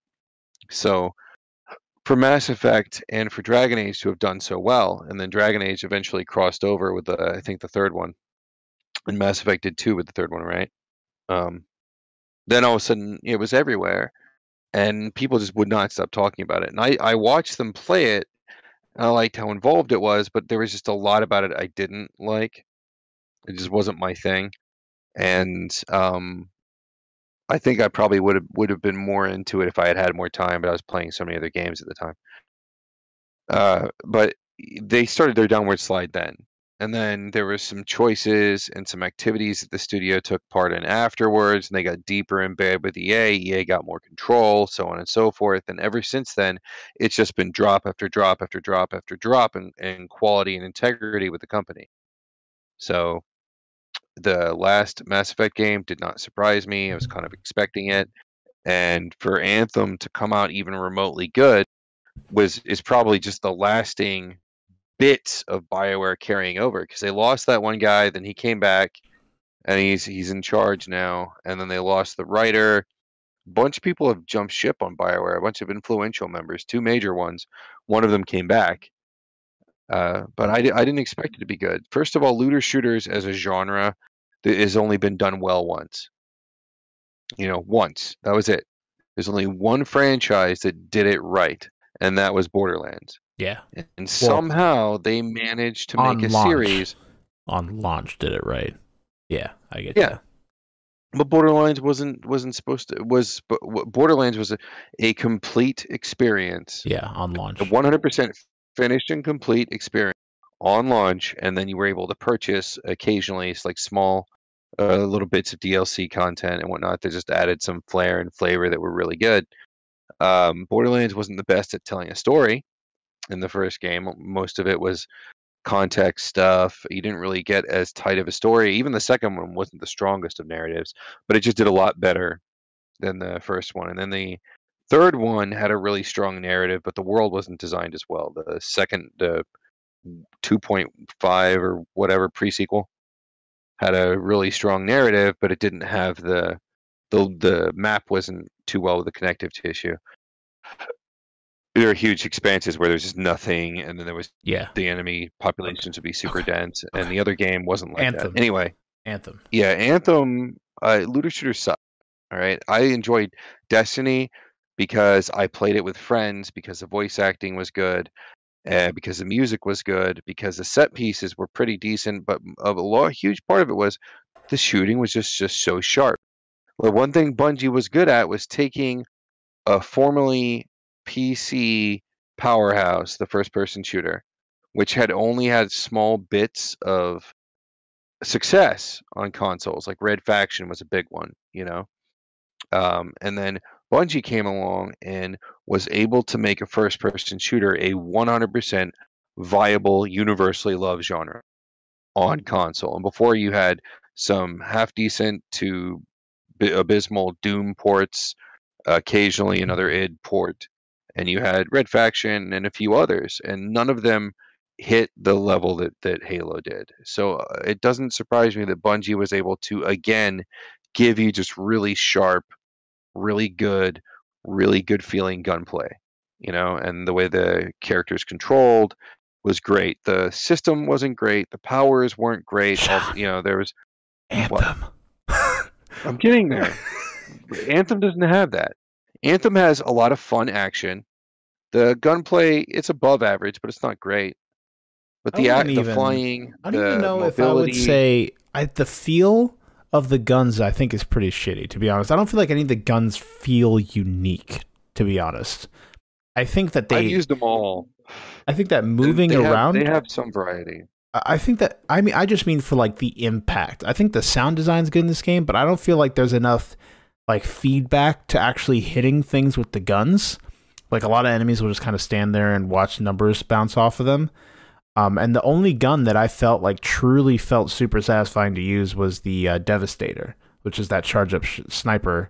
It felt super strong. There's a handful of the heavy pistols. The heavy pistols, like the thing is it's not refined. The whole system's not refined. Like in Destiny, it's very clear which guns have knockback and which don't.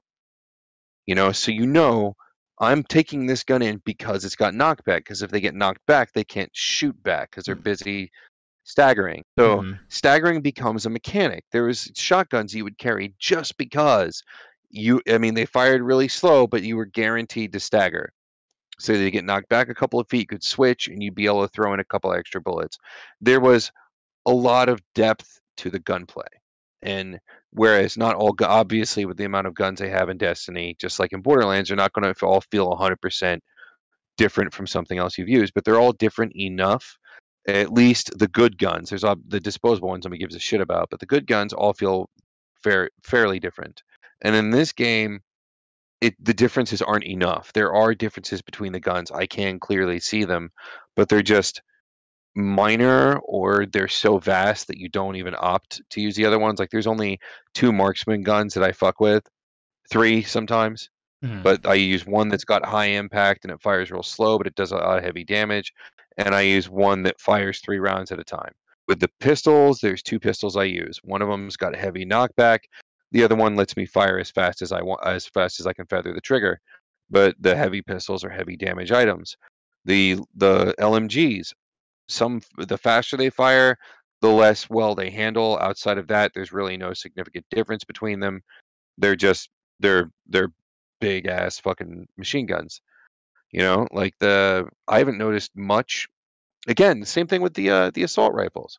Your standard machine gun go-to in every first-person shooter or third-person shooter, the assault rifles, they vary from a scale of, like, from the bottom to the top, of varying from hits hard and is precise to fires super fast, it doesn't hit hard at all, maybe isn't precise but puts a lot of bullets in the air. Same thing with the machine pistols.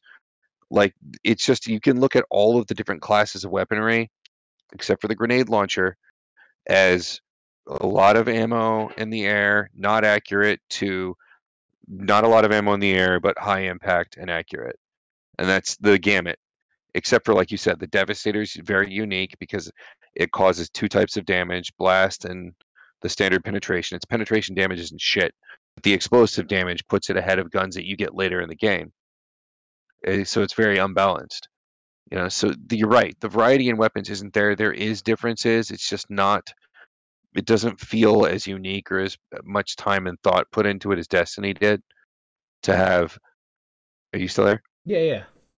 Okay, to have like named weapons, and they just went deeper with that. Destiny fucked up with their end game. They fucked up with their narrative.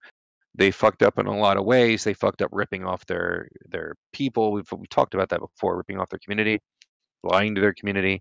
But with this one, there is no end game except for some grinding. The story is even more superfluous and thin than in Destiny.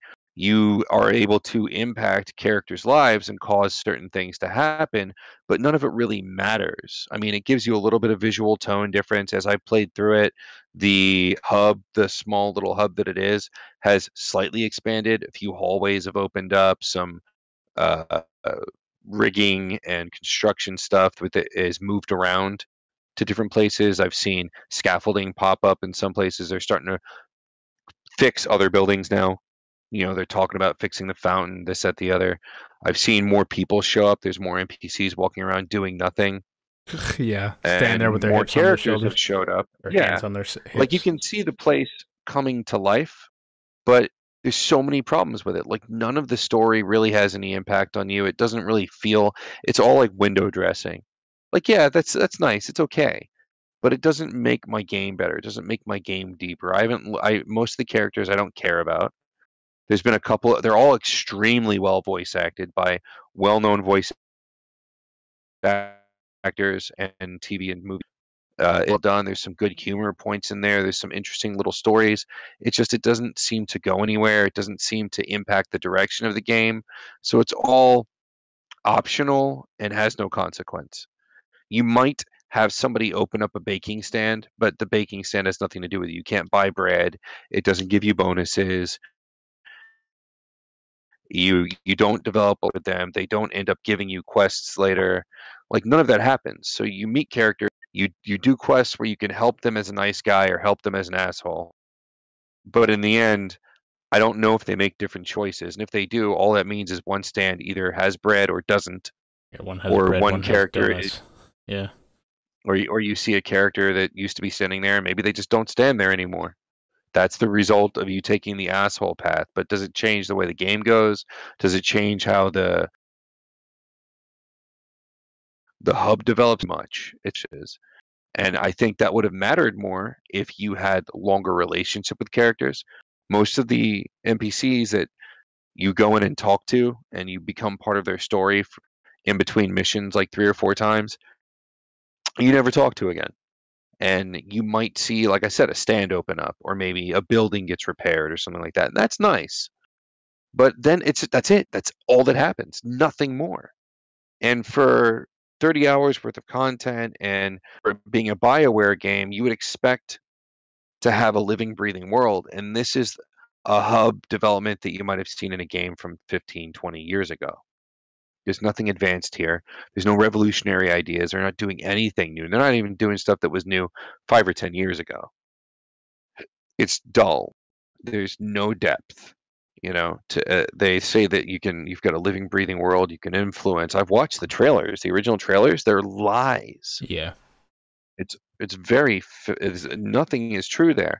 The action is fun. The flying around is fun. The Definitely. combat is fun. There's like 8 enemy types The fantasy, in the entire game. The fantasy of being Iron Man is nice, but the thing is it sets up this honeymoon phase for like the first 15, 20 hours, and then after that, once that wears off, you're stuck with something that, again, as Sean said, will not ultimately provide you any more depth. You are stuck with just flying around, just shooting things. There's no opportunity to push team play, which I thought would be a pretty big thing off the bat, just because the mission designs are bland as fuck as well. A lot of the time, a lot of the missions... Until the end game, till you get to like the last... There's a couple of them that are really interesting, the only thing that plot-wise and how they unfold, but some of the later missions get a little bit more varied. As for game, usually most of your missions are go here and pick this up, go here and protect this point, go and find this thing, and then your mission's done. And they give you different stories for each one, but it's still a pick this up, find this thing, protect this point, bring back this dog tag, etc. And I haven't seen, besides the initial mission in the game, the first mission you go through, I have not seen anything else besides moving around the world effectively use the flying in a like fun gameplay mechanic besides just the verticality that it provides you over enemies that you're shooting on the ground. There's no like big set pieces where you're having to maneuver between, again, besides the first mission, which had, again, it gave me a cool like, holy shit, I hope there's more of this, but none of it ever comes. Like that kind of utilizes the flying in a way that's impactful to the gameplay. You just do it. I can agree to that. You just fly, and I mean, it just becomes a normal thing. There's just verticality over the enemies. A lot of the times you're either in a cave or outside. You don't have. It'd be cool if the other enemy javelins actually flew after you and there was some kind of aerial combat that you messed around with instead of them just floating above the ground looking threateningly at you. The flying is just... They'll chase you down, but it's not... and every once in a while... It's like chasing you down like every other game. Yeah, every once in a while a wild missile might fly at you or you'll get aimed at by a sniper.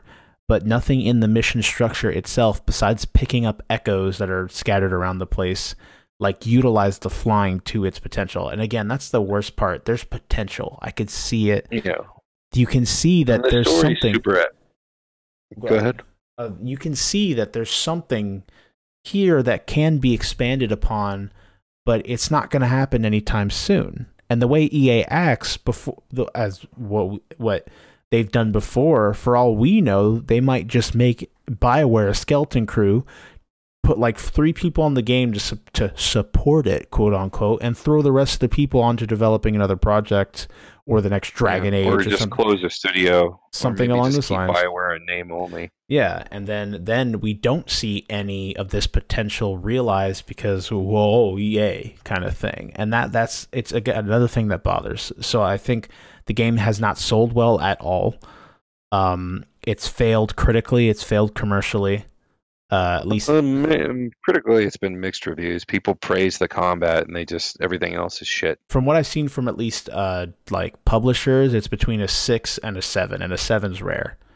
I usually see 6 to 6.5. From people, a lot of people that have played the game have high or good opinions on the combat. And again, I can agree, it is fun, but I think as a general, like overall looking at the game, I think it fails at what it attempts to do. As a looter shooter, it fails.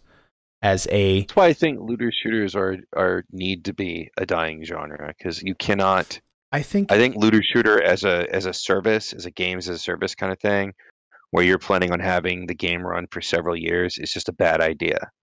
I don't think it's a good idea. Either go full MMO looter shooter, means you got to put a shitload more time and budget into it. Yeah, and make. I think the biggest thing, some not fucking transactions, or do looter shooter in a complete and finished form like Borderlands. Yeah, I think the biggest thing is the idea that the game has to be supported over time, and games are expensive as they are, but we're talking about not only making something that will keep people busy for a few months until the developers make more content to keep them busy, with, again, a $60 price tag off the bat. It's a very, very, very ambitious genre, I would say, when it's done as a games of service, because the intention is to get people to choice. Yeah, no, I would agree, because there's game mechanics that don't work that none of us love. Enemies have to be bullet sponges, right? Or else people, unless you do like what Destiny did, was they had different zones that were different light levels. And so it was a little bit RPG-ish in terms of like, if you went back to the same zone with more powerful gear, you just mow through enemies. So that's a little bit better than what they do here. But overall, looter shooters, consistently, the way they present challenge isn't intelligent AI and deep game mechanics, because people who make these games are inevitably just lazy. So instead, it's bullet sponges and tiny microscopic incremental improvements in your gear and your abilities. And so in order to make you feel like the game's challenging and like you're getting anywhere, everything's a bullet sponge and just continues to be a bullet sponge while you grind and grind and grind and grind. And I get it. The grind can be part of the enjoyment. That's fine. But bullet sponge enemies where you throw like 6 clips into something that isn't a boss is ridiculous. It's why everyone had a problem with what was that military shooter thing that takes place in New York? Division. That's why the Division is fucked. That's why this is fucked. My biggest thing, bullet sponges, I don't see as a main issue, because I think with a video game, right?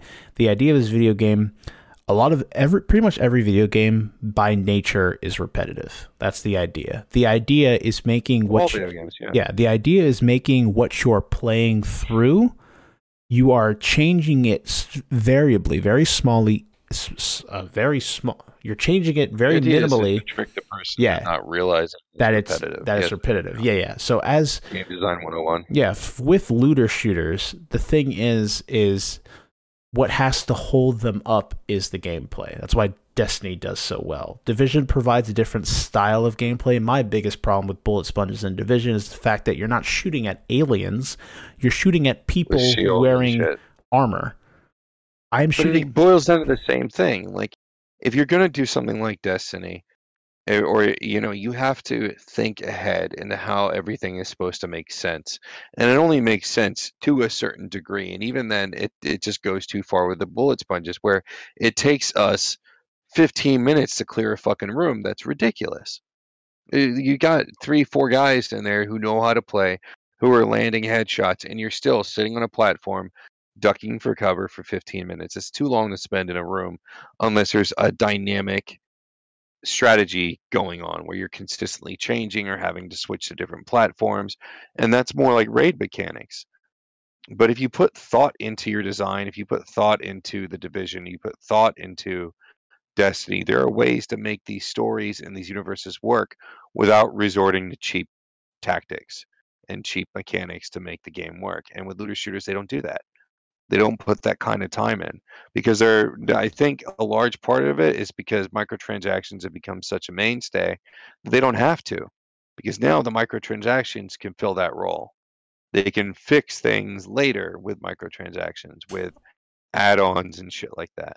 My It's just my I thing. don't think the genre works in the format of a game as a service. I I think it's a bad idea. I think the looter shooter as a whole, a lot of it pulls inspiration from MMO ideas, and you see these same things in MMOs. Except things just aren't bullet sponges because you're not firing guns at them, at least not in every MMO. But things are still tanky, things still take a while to kill. And I don't have as big of an issue with bullet sponges as a whole. And I think Destiny did a good job because it did have raids in it. It did have, and a lot of the grind and the enjoyment you had was getting your character strong through the well done and very polished gameplay, and then getting them to super difficult end game challenges where you have to band together with your team and all the gear that you've surmised in the time that you've played. Surmised is not the right word. All the gear you've acquired in the time that you played, blah, blah, blah. And you apply that in a mechanically intensive challenge. And that's what raids are. And that's why I enjoy raids so much. Raids are my favorite thing in gaming because it is not only something that's hard, but it is taking the culmination of all your efforts and throwing it into this one big Shazam, huge set piece moment that you work as a group in mechanically intensive environments that usually involve a shitload of teamwork and communication. And that's some of the most fun I've had playing games, whether it be in MMOs or looter shooters or whatever. I think that You've already detailed one of the biggest problems with Anthem. With the exception of a couple of really unique set pieces, like that one where you're reliving memories and you gotta do, you're basically you're in the tomb. going to lose. Yeah, that last tomb mission where you're on those steps was fucking fantastic. Like, it was tense, it was fun. Like, I really enjoyed that. But there's so very few scenes like that. The tomb was one. There was a few of the little dungeon things that were like that. Most of it, you got a jungle, you've got caves, you've got ruins. That's it. That's all you've got over and over and over again. And the gameplay is decent enough that you're able to tolerate it, but I could not see playing this game for several months in tomb, jungle, and that's it, or having that tiny little hub and me supposed to be interested in what's going on in that shit little. I mean, I think another big thing. It's not well designed. It's No. It's like they didn't think it through. And People keep saying it's an incomplete game. It is. It's like a third of a game, I but would agree. you're trying to figure out where the rest of the fucking game is. Another thing I would think is that one thing that's odd with these, especially looter shooters, apparently this seems to happen a lot, is another big thing that has people in a rile, not just the fact that it's EA. So for people who are defending this game, not which is all right, it's your experience, it's what you have to do. I don't think people are bashing this game just because it's EA. I've heard a lot of that come from a lot of people. Take for example the idea, if this game was pre-Destiny, pre-Division, right? I think there still would have been a little bit of an up fuzz, but it wouldn't have been as bad, right? I think the fact that we have so many more better complete examples in their current stage, that it is almost as if the last 6 years that this game was being developed, BioWare did not take a look at the environment around them surrounding looter shooters. From get-go, people know that with looter shooters and every attempt we've had with them so far, besides Borderlands, which is its own kind of thing, we're talking about games of service looter shooters, there's always been a lack of content. And for BioWare and EA to sit and look at Anthem in its completed stage and think, yes, okay, we could ship this out, is practical retardation at this point. To think that they'd expect this game to do well, and it has done horribly in sales, both critically and commercially. It's the idea that we have examples of how to do this correctly, and they've completely ignored those examples with this title. It takes nothing that any of these other devs have learned from trying to create a game like this, and it takes none of those learning lessons. It doesn't apply any of that to the game. It actually probably shows off some of the worst parts of looter shooters in its almost in this whole compiled mess. And the fact that they thought that this was ready to be shipped is absolutely absurd, because again, I agree. I liked it when I first played it. It was fun. I liked the world. I thought it was cool. That's pretty much the only thing. I thought it was cool. But now that I've sat down and played it, I'm out of the honeymoon phase. I really do think that this game is incomplete. It was not worth the money. If you are on the cusp of thinking of it, if you can get it with friends, you might get your money out of it. But I just, at this point, just find something else to get that time with your friends. There's no reason to do it in Anthem. Find another game to have that fun.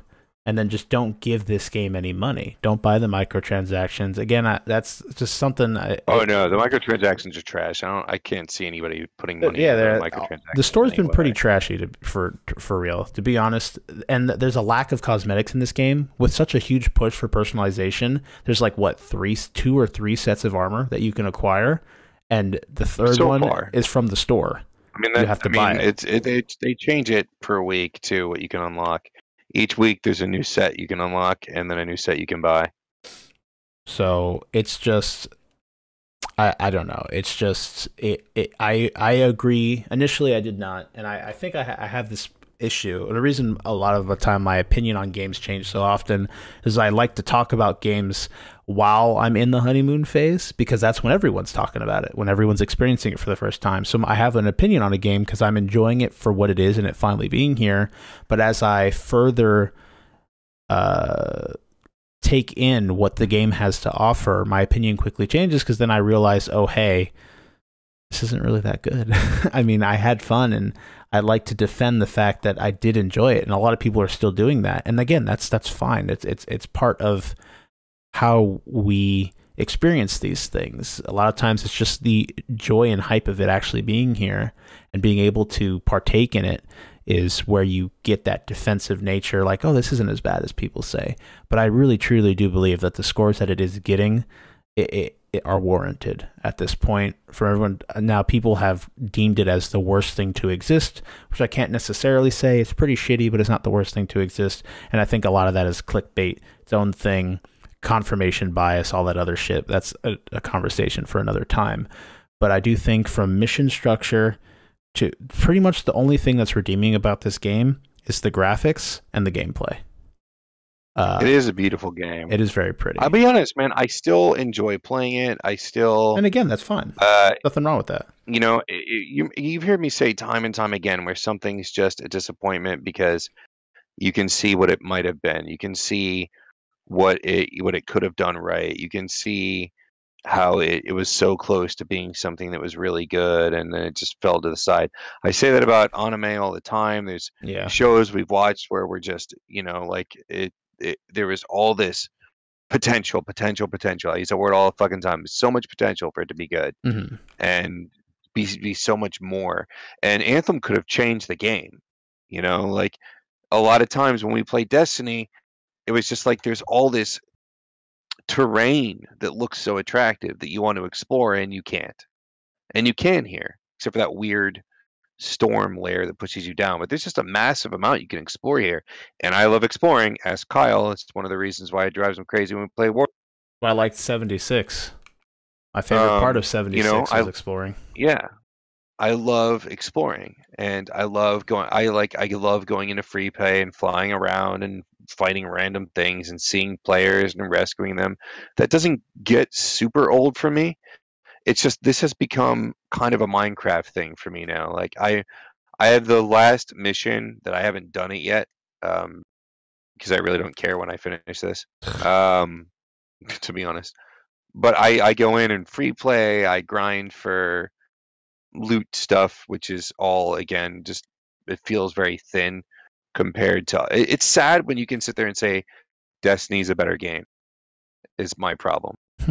Destiny existed. It was a learning tool. Like, oh shit, we know Destiny. We know what it did right. Let's try not to do that again. Wrong. Yeah, but yeah, no, let's take what it did right and skip what it did wrong. And instead, they did what it did wrong worse. Yeah. The loot is pretty. The loot's pretty awful in this game. I'm not gonna lie. I don't feel like there's enough uniqueness. Like the one thing that was cool about Destiny with the Goldens. What are the Goldens called? I forget. The really like super unique weapon. The exotics. They were all unique and uniquely unique. For the most part, they all had their own unique benefit that affected the gameplay. All these masterwork items, they're just percentage boosts. Some of them are special in one way or another, but you don't have weapons that are bursting people into flames or doing anything super special magical. They're just the even values are altered.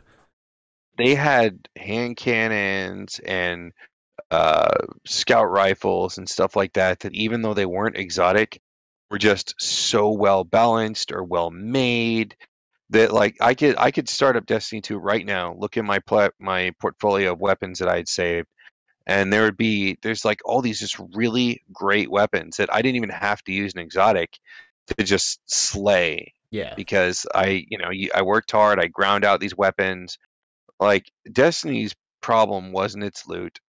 Although I mean, the loot system isn't perfect there. It's definitely needs work, but that wasn't its problem. Destiny's problem was the game direction, where it was going, what you got to do when you finished with your story things. Because they obviously the grind was somewhat fun, but the universes got stale really quick. The arenas got stale super quick. They didn't offer you a lot to do besides harder versions of raids and shit. I don't know. There wasn't much to that game beyond that, but the gunplay was. Kyle says it all the time. He's like, I liked the gunplay in Destiny. It was really, really smooth. The best part. It felt really good. It was the best part. Yeah, and it was. Like the guns, collecting the guns, finding the ones that fit you best. And this doesn't really have that. And this is like, do you value impact and accuracy, or do you value a lot of bullets and a hail of death? And that's really all you got to worry about, except for maybe 5 or 6 guns that are somewhat different. And I already have those. I've got the 2 hand cannons that I want, and I just need to keep finding, or heavy whatever pistols, and so I just keep waiting to find new versions of those. Yeah, the incremental increases. Have a higher, yeah. And I already know what weapons I use on each character now. I don't bother with the rest. I've played it. I don't know how long, but maybe a couple hours a day for 2 weeks, just dicking around, because this game does let you do that. All right. It's just, I don't know, man. It's a third of a game, and what's there doesn't feel great. Okay, so but I will say this much: if you find it on sale for like $30, even maybe 40, like I'd buy it. If you get a group, I have had a ton of like. There's some really great set pieces. There's some great, well, like when you're not doing the lookalike dungeons, which is like 52 missions like that. There's all these set pieces where you just see this brilliance that is there somewhere. where it would have been amazing. Like that tomb, again, that was fucking awesome. Yeah. And the beginning section before you actually pick your javelin, that was awesome. And a few other parts were awesome. The Matthias splitting up was kind of fun. The that girl that add sexy to everything was fun. There's these little moments of brilliance that you really enjoy. And I will say this much, the characters in this are more believably human, and they're more varied than you see in most games. And I kind of enjoy that. Like they're all thought out. They just don't do anything with them. Yeah. Like Dax is fun. Rythe, the one who says sexy danger and sexy, like she's fun. The smuggler bartender is fun. There's like 8 lesbian couples in this game, by the way. So if you're like SJW or progressive, fucking congratulations, because there's 8 lesbian couples, and then there's like a gay German guy. I don't know why they have to be and into fashion and gay all at the same time, but there's a guy like that there. One can say that's almost an insult. Okay, let's. Yeah. All right, so what I'm gonna do is, because we're 2 hours in, so we're gonna stick with the disappointment thing, and garbage but good. I think. Do you think we could do that as its own topic, like its own main topic? It was so bad it's good. I don't think we'd have a ton to say on it, so we'd probably mix it in with something else. Our main topic only lasts like half an hour to 40 minutes anyway. I mean, I think we could spend 30 minutes on that. But again, so we'll stick with, so we don't have the show run over too much. Biggest disappointment that from initial reveal to leading up to launch to actually having the game in your hands, what fucked you over the hardest? Final Fantasy 15. Okay, I kind of knew that was going to be what was going to... I had a thought that was going to be. So, since we've talked about it ad nauseum before, real quick... Yeah, I can pick something else. Well, either that, or you could just give a quick recap. Destiny 2 also. Okay, that's a pretty big... Final Fantasy 15 just completely abandoned 90% of the hallmarks that make it Final Fantasy. Yeah. As if... that's the biggest thing. Like, as a spin-off game, it functions just fine. I have no problems with it beside it being unfinished. Like all that time they took, all the times they restarted, and they never completed the story. They never fleshed out the plot. I mean, they've got it written down somewhere, I'm sure, but the player didn't get it. And then when the player was going to get it, they were going to spend this last year, all of 2019 was supposed to be spent finishing it. It got shit canned because the director quit. So the people who have stuck by and been loyal, played all the DLC and the additional content. First of all, I don't think any self-contained story should be turned into a game as a service. And I think that's doing Final Fantasy a dishonor. It's a package. Complete the package in every detail, down to the tiniest minute detail, and then you're done.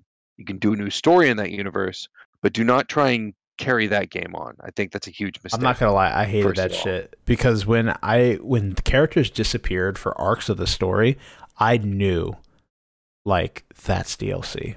Like, I could tell from the moment that I saw it. Like, where was Ignis? Why the fuck was he gone in this vital moment when we were fighting? I don't know who was gone during Leviathan. Someone was gone during Leviathan. I think it was Gladius, whatever. Why was he gone? He's my teammate. We literally fought off fucking Leviathan, and he was not there for what reason? And then it's like, and then he comes back with the scar. He's like, "Oh yeah, bro, some tough shit. I'm not gonna tell you anything about it though. We don't need to talk about it. I know we're like best friends for life, but I'm not. I'm gonna keep that to myself." Yeah, it was Square was trying to be EA and Activision and Ubisoft. So that they were following that trend, and that was another thing. Don't try and be what you're not. I get it. You can take inspiration from games that inspire you, and as a publisher and as a developer, which Square self-publishes, they also have houses underneath them that do things like the Octopath, and that was that first one that they did, the one with the girl is a sacrifice. It was so good. That one.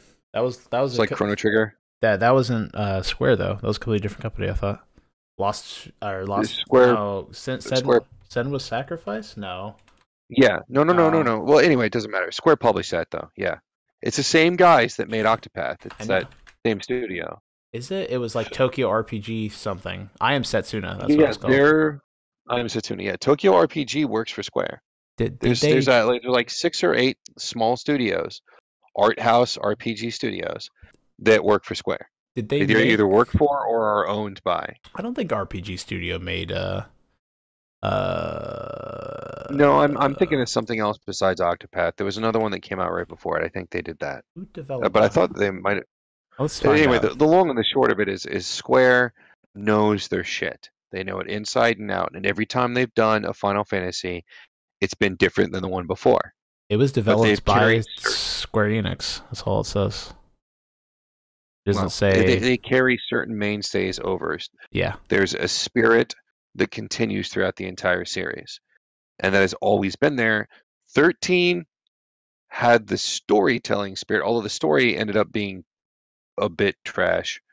They kind of tried. It was a misstep, but it didn't jump off the rails like 15 did. No, I'm not a big fan of 13. I felt the first game was the strongest in the entry, and I felt that the battle system was weak. I felt that it was a little too casual friendly, and then if you wanted to be advanced, it was too much of a pain in the ass to deal with to actually be advanced. And the other Final Fantasy games, if you wanted to do next level playing, if you wanted to do advanced RPG playing, you could do that and you could get into it, and it wasn't a pain in the ass to work with. But with 13, it was just fucking too much trouble. Okay. It was annoying. So And you're gonna go I with. thought the storytelling kind of went off the rails. So with 15, they had a chance to bring it back, and instead they did a spin-off in place of a main series. It's something I've stuck with forever. If they had made this a spin-off, I wouldn't complain. Yeah, it was like Because Dissidia or it something. feels a little bit like Final. Yeah. Or Type Zero Yeah. was a spin-off. All right. And that was a good Final Fantasy Universe game that wasn't a main series game. But in a main series game, you want an epic story, you want fully developed characters, you want a living, breathing world, and that really only exists around Noctis. And you have a very small, self-contained party. There's not a lot of large players in the universe. The story goes deep, but they never give you the information. In every other game, the info was there. Final Fantasy VII, Final Fantasy VIII, Final Fantasy IX. Doesn't matter how complex the story was. If you wanted to know it, it was there for you. They gave it to you. And if you went out of your way to explore places, you got more flavor on top of that, more information. You can't do that in 15 because it's 3/4 of a fucking game. And they ditched all of the strategy and combat, like 90%. Okay. It's an action game now. All right. And Final Fantasy should never be an action game. All right. That what you're gonna go with? And Destiny 2, everybody knows why. Yeah, that's we fucking know a huge why system. we. Okay, I would to stay unique. All I just wanted it was to not be Destiny 1. And it was Destiny 1. It was actually worse than Why Destiny do 1 that? on launch, to be honest. The only Well, thing the that story was better. yeah, the only thing that thing was better was that there was a concurrent narrative. But Endgame was And they had bad. more color. Yeah, the worlds were nicer, but there wasn't enough content. Same thing with Destiny 1. Although Not even Destiny close, 1 yeah. had less content, but whatever. Okay. To be unique, because my biggest probably is Anthem, but we just talked about that. Another really large disappointment I had was with Halo 4, or Halo 4 being disappointing only on the competitive edge because they started moving more and more into a Call of Duty. This was the first game developed after the split with Bungie. So this was the first 343 game, Halo 4. And they took the multiplayer into a loadout system where Reach kind of had elements of that, but there was still the competitive nature of weapons actually spawning on the map and stuff like that, where 4 went fully... I'm wondering if Reach actually had where you could spawn with certain weapons. I think you could in certain game modes, but the rest of them you couldn't. I'm trying to remember. I don't know, but Reach did it well. Because again, there was still the focus on power weapons and knowing rotations on the map and shit like that. But 4 went very heavily Call of Duty. You had loadout ability types and all that stuff. The story was okay, but admittedly not great. Not great at all. And just overall, I was super excited to see what was next for Chief. Because 3 was the last we heard of him, and we thought the fight was over. That was there was still the idea, if you finished on Legendary All Skulls or whatever, you'd get to see him in the cryo chamber. It's like, oh, there might be something else.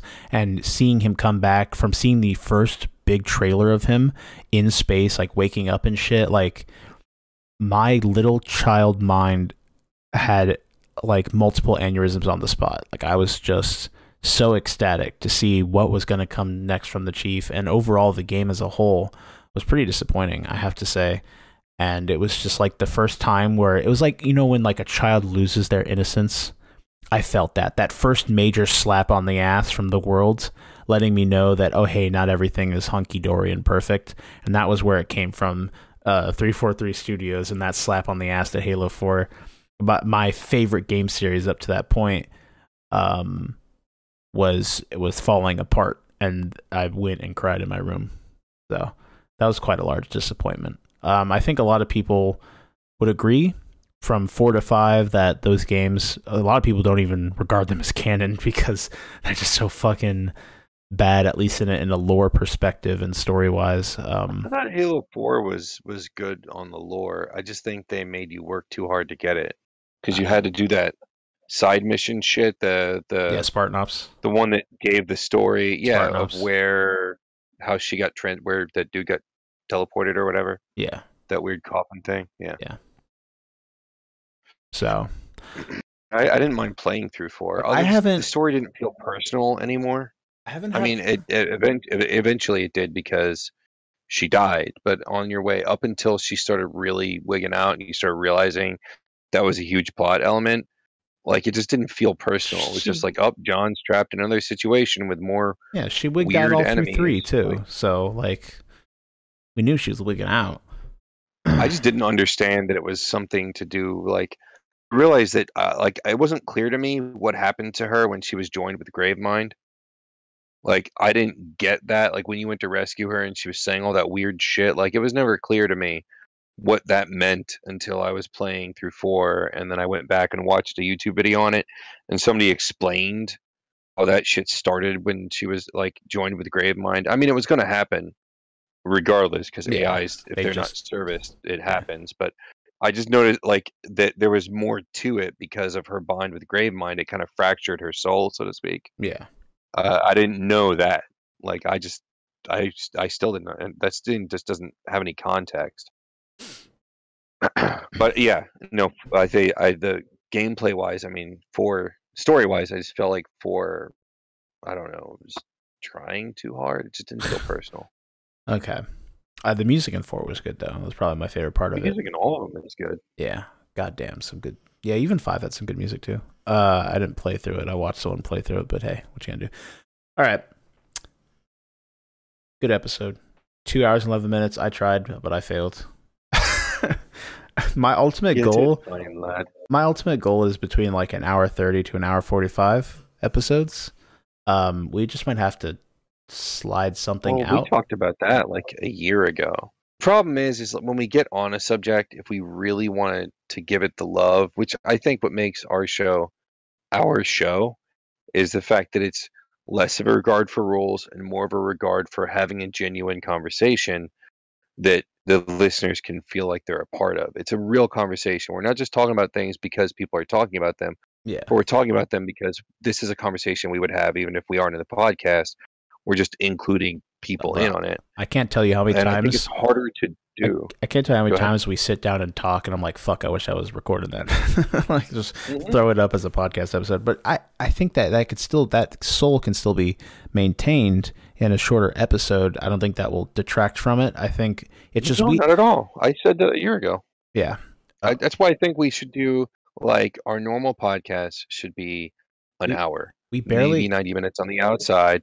We pick 1, maybe 2 topics. We don't do all the little stuff that we normally do. And then we have maybe 1 or 2 a month, because I know there's a limit to what we can upload, where there's no time limit. We just sit down and shoot the fucking shit and talk about whatever. There's no form. It's just free thought. There's no structure. But when we do our podcast, we can have a fairly tight structure. And as long as the structure's worked out ahead of time, and I have no problem going back in and working on that with you, and also doing little flavor things in the beginning like we used to. I think we can do it. I totally think we can do it. We can keep one spot to 3 minutes, another spot to like 10, 15 minutes, and then the rest of it can be whatever. All I'm saying is we barely get this episode out sometimes, so I don't know about meeting multiple times a week to record. But again, maybe once my schedule changes in the future, whatever happens, Again, this thing ain't ended anytime soon.